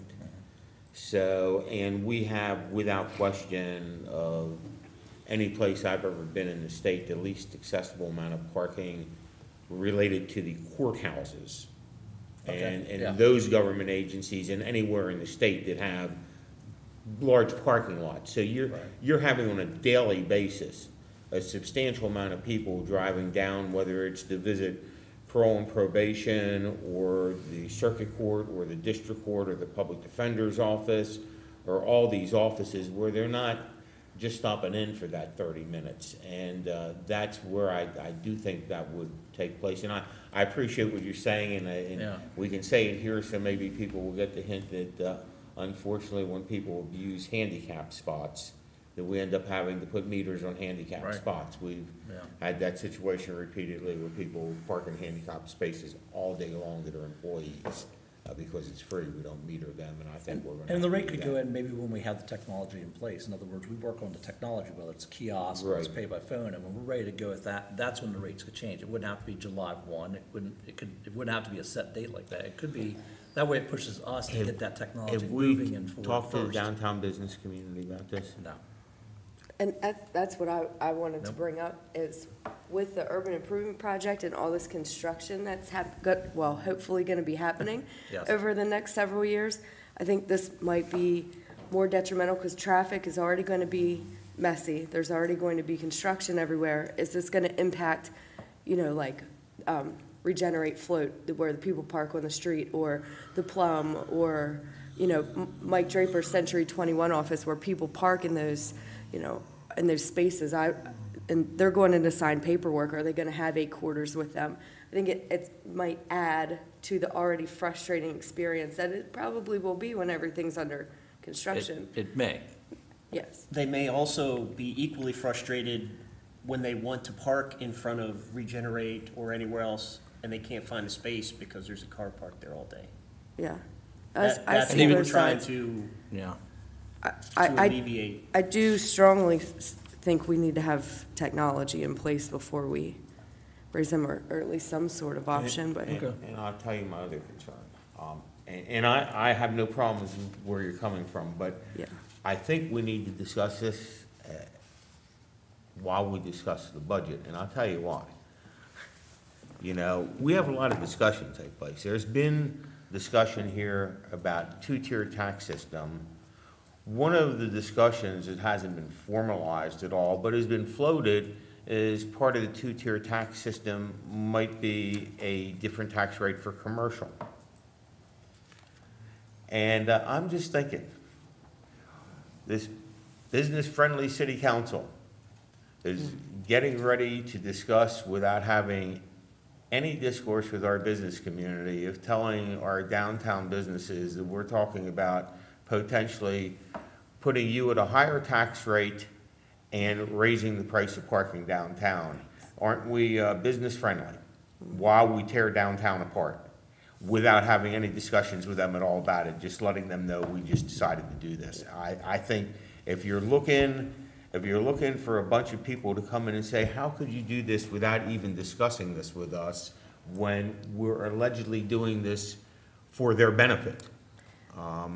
And I can see, I can see pros and cons, and I can also see in certain places where the parking decks don't supply parking. So if you're up and going to offices west, the western part, that's block and a half away from the nearest parking deck, those people need to park on the street. They're gonna park on the street if they can. Versus Regenerate, I mean, you park in the back of the deck and you just walk right in. So there's certain places that are not serviced by the decks, and that's another consideration to think about. But I think we need to have our business community be part and parcel of this, because if the whole idea is, you know, if the idea is that we need to raise $200,000 in revenue, then let's make sure that that's what we say. But if the idea is that this will help the businesses out, I would hate to say, knock on their door and say, we're from the government, we just came here to help you, and them say, we don't need that kind of help. And I think 50 cents an hour is low, and I think if if we start talking about why, then people will see that as well. But I do think you're right, we need to include them in conversation and look at the bigger picture around. I'll just remind everyone, in 2012, we did the parking study, which included the downtown community and studies and all that sort of thing. And one of the recommendations in there, which we didn't incorporate at the time, was raising the rates on the street Absolutely. to do exactly what we're proposing to do. So it's not like they've been completely, we've been, backing off of this for some time. And I'm not saying you shouldn't do it, I'm Yeah, just and saying we we've been- need to get yeah. that input. And we're tasked to make sure that the parking fund as an enterprise fund is Sustainable. sustainable, absolutely, which especially if we're is looking at building a third deck. Which is another discussion for this council to have Yeah. of whether or not something like the parking fund should be a true enterprise fund, which means that we assume that the people who use it are the people who are paying for it, versus it being a general economic development issue, which there's an argument that should go to part of the general fund. That's a discussion to be had, Yeah. but I agree with you, we have to raise, I don't Yeah. disagree, I just want to make sure we do it in a proper methodology without getting caught with our pants down. Okay, so basically, we're coming back and having future discussion about this before we make any decisions. I really didn't expect you to agree with everything in this. This is a I kind did. of overall. We were hoping, but I think you're on track. Some of the rates haven't changed in a long time. Basically, the parking rate was a quarter in 1986 when the first deck opened, and it wasn't until a few years ago that it actually went to 50 cents. So it's Remember the this has outcry been a over that? slow May I process. point out to you that you may find that you have strong support from the business community when they find, see, all we've done so far, by way of press, is talk about raising these rates. We haven't talked about the phone app. We haven't talked about the technology and about how it would work. And you may find, we all may find, that the business community says, geez, I'd rather have these rates in the phone app than to keep it the way it is right now. One thing I just wanted to clear up, when we talk about coming back and we talk about the technology, and I'll make it real quick, are we all okay with discussing the phone app? Because when we talked about kiosks, with our pricing structure, it was out of our I range. think we're all fine with talking Yes. about phone. For app. just the Yes. phone Yeah. app, Yes. and not coming back with Yes. information about the kiosks. Yes, Right, I'm all about that. yeah, yeah. yes. Okay, I just wanted to make sure I didn't do a lot of extra work. Actually, the kiosks are low-tech ancient now. I mean, They are. seriously, Yes. that's, And a lot of, and if as you read through this, you'll see there's a lot more than just the parking meters, right? Some of the rates were not changing, some of the Right, rates, the right. Antietam lot's a Right. little different. Right. And the lot permits and and if you Antietam look- lot's different than Rochester, right, you Right, understand, yeah. right, and there is a significant savings over paying a daily rate as compared to buying a permit, that sort of Right. thing. But there's a bulk rate in there that was a temporary measure by mayor and council in 1996. We'd like to end that. sort of like So there's temporary a- classrooms, huh? Yeah, something like temporary classroom, exactly. Okay, well, we're coming Thank back. Okay, Thank you very much. thank you. Thank you. City administrator's not here, so, comments from the council. I don't have to see you guys soon. Crystal? No. Shelley? No, sir. I have none either. So I need to So get a moved. motion to go in executive session. So moved. Second. Discussion? All in favor? Aye. Opposed? We're in executive session. Thank you.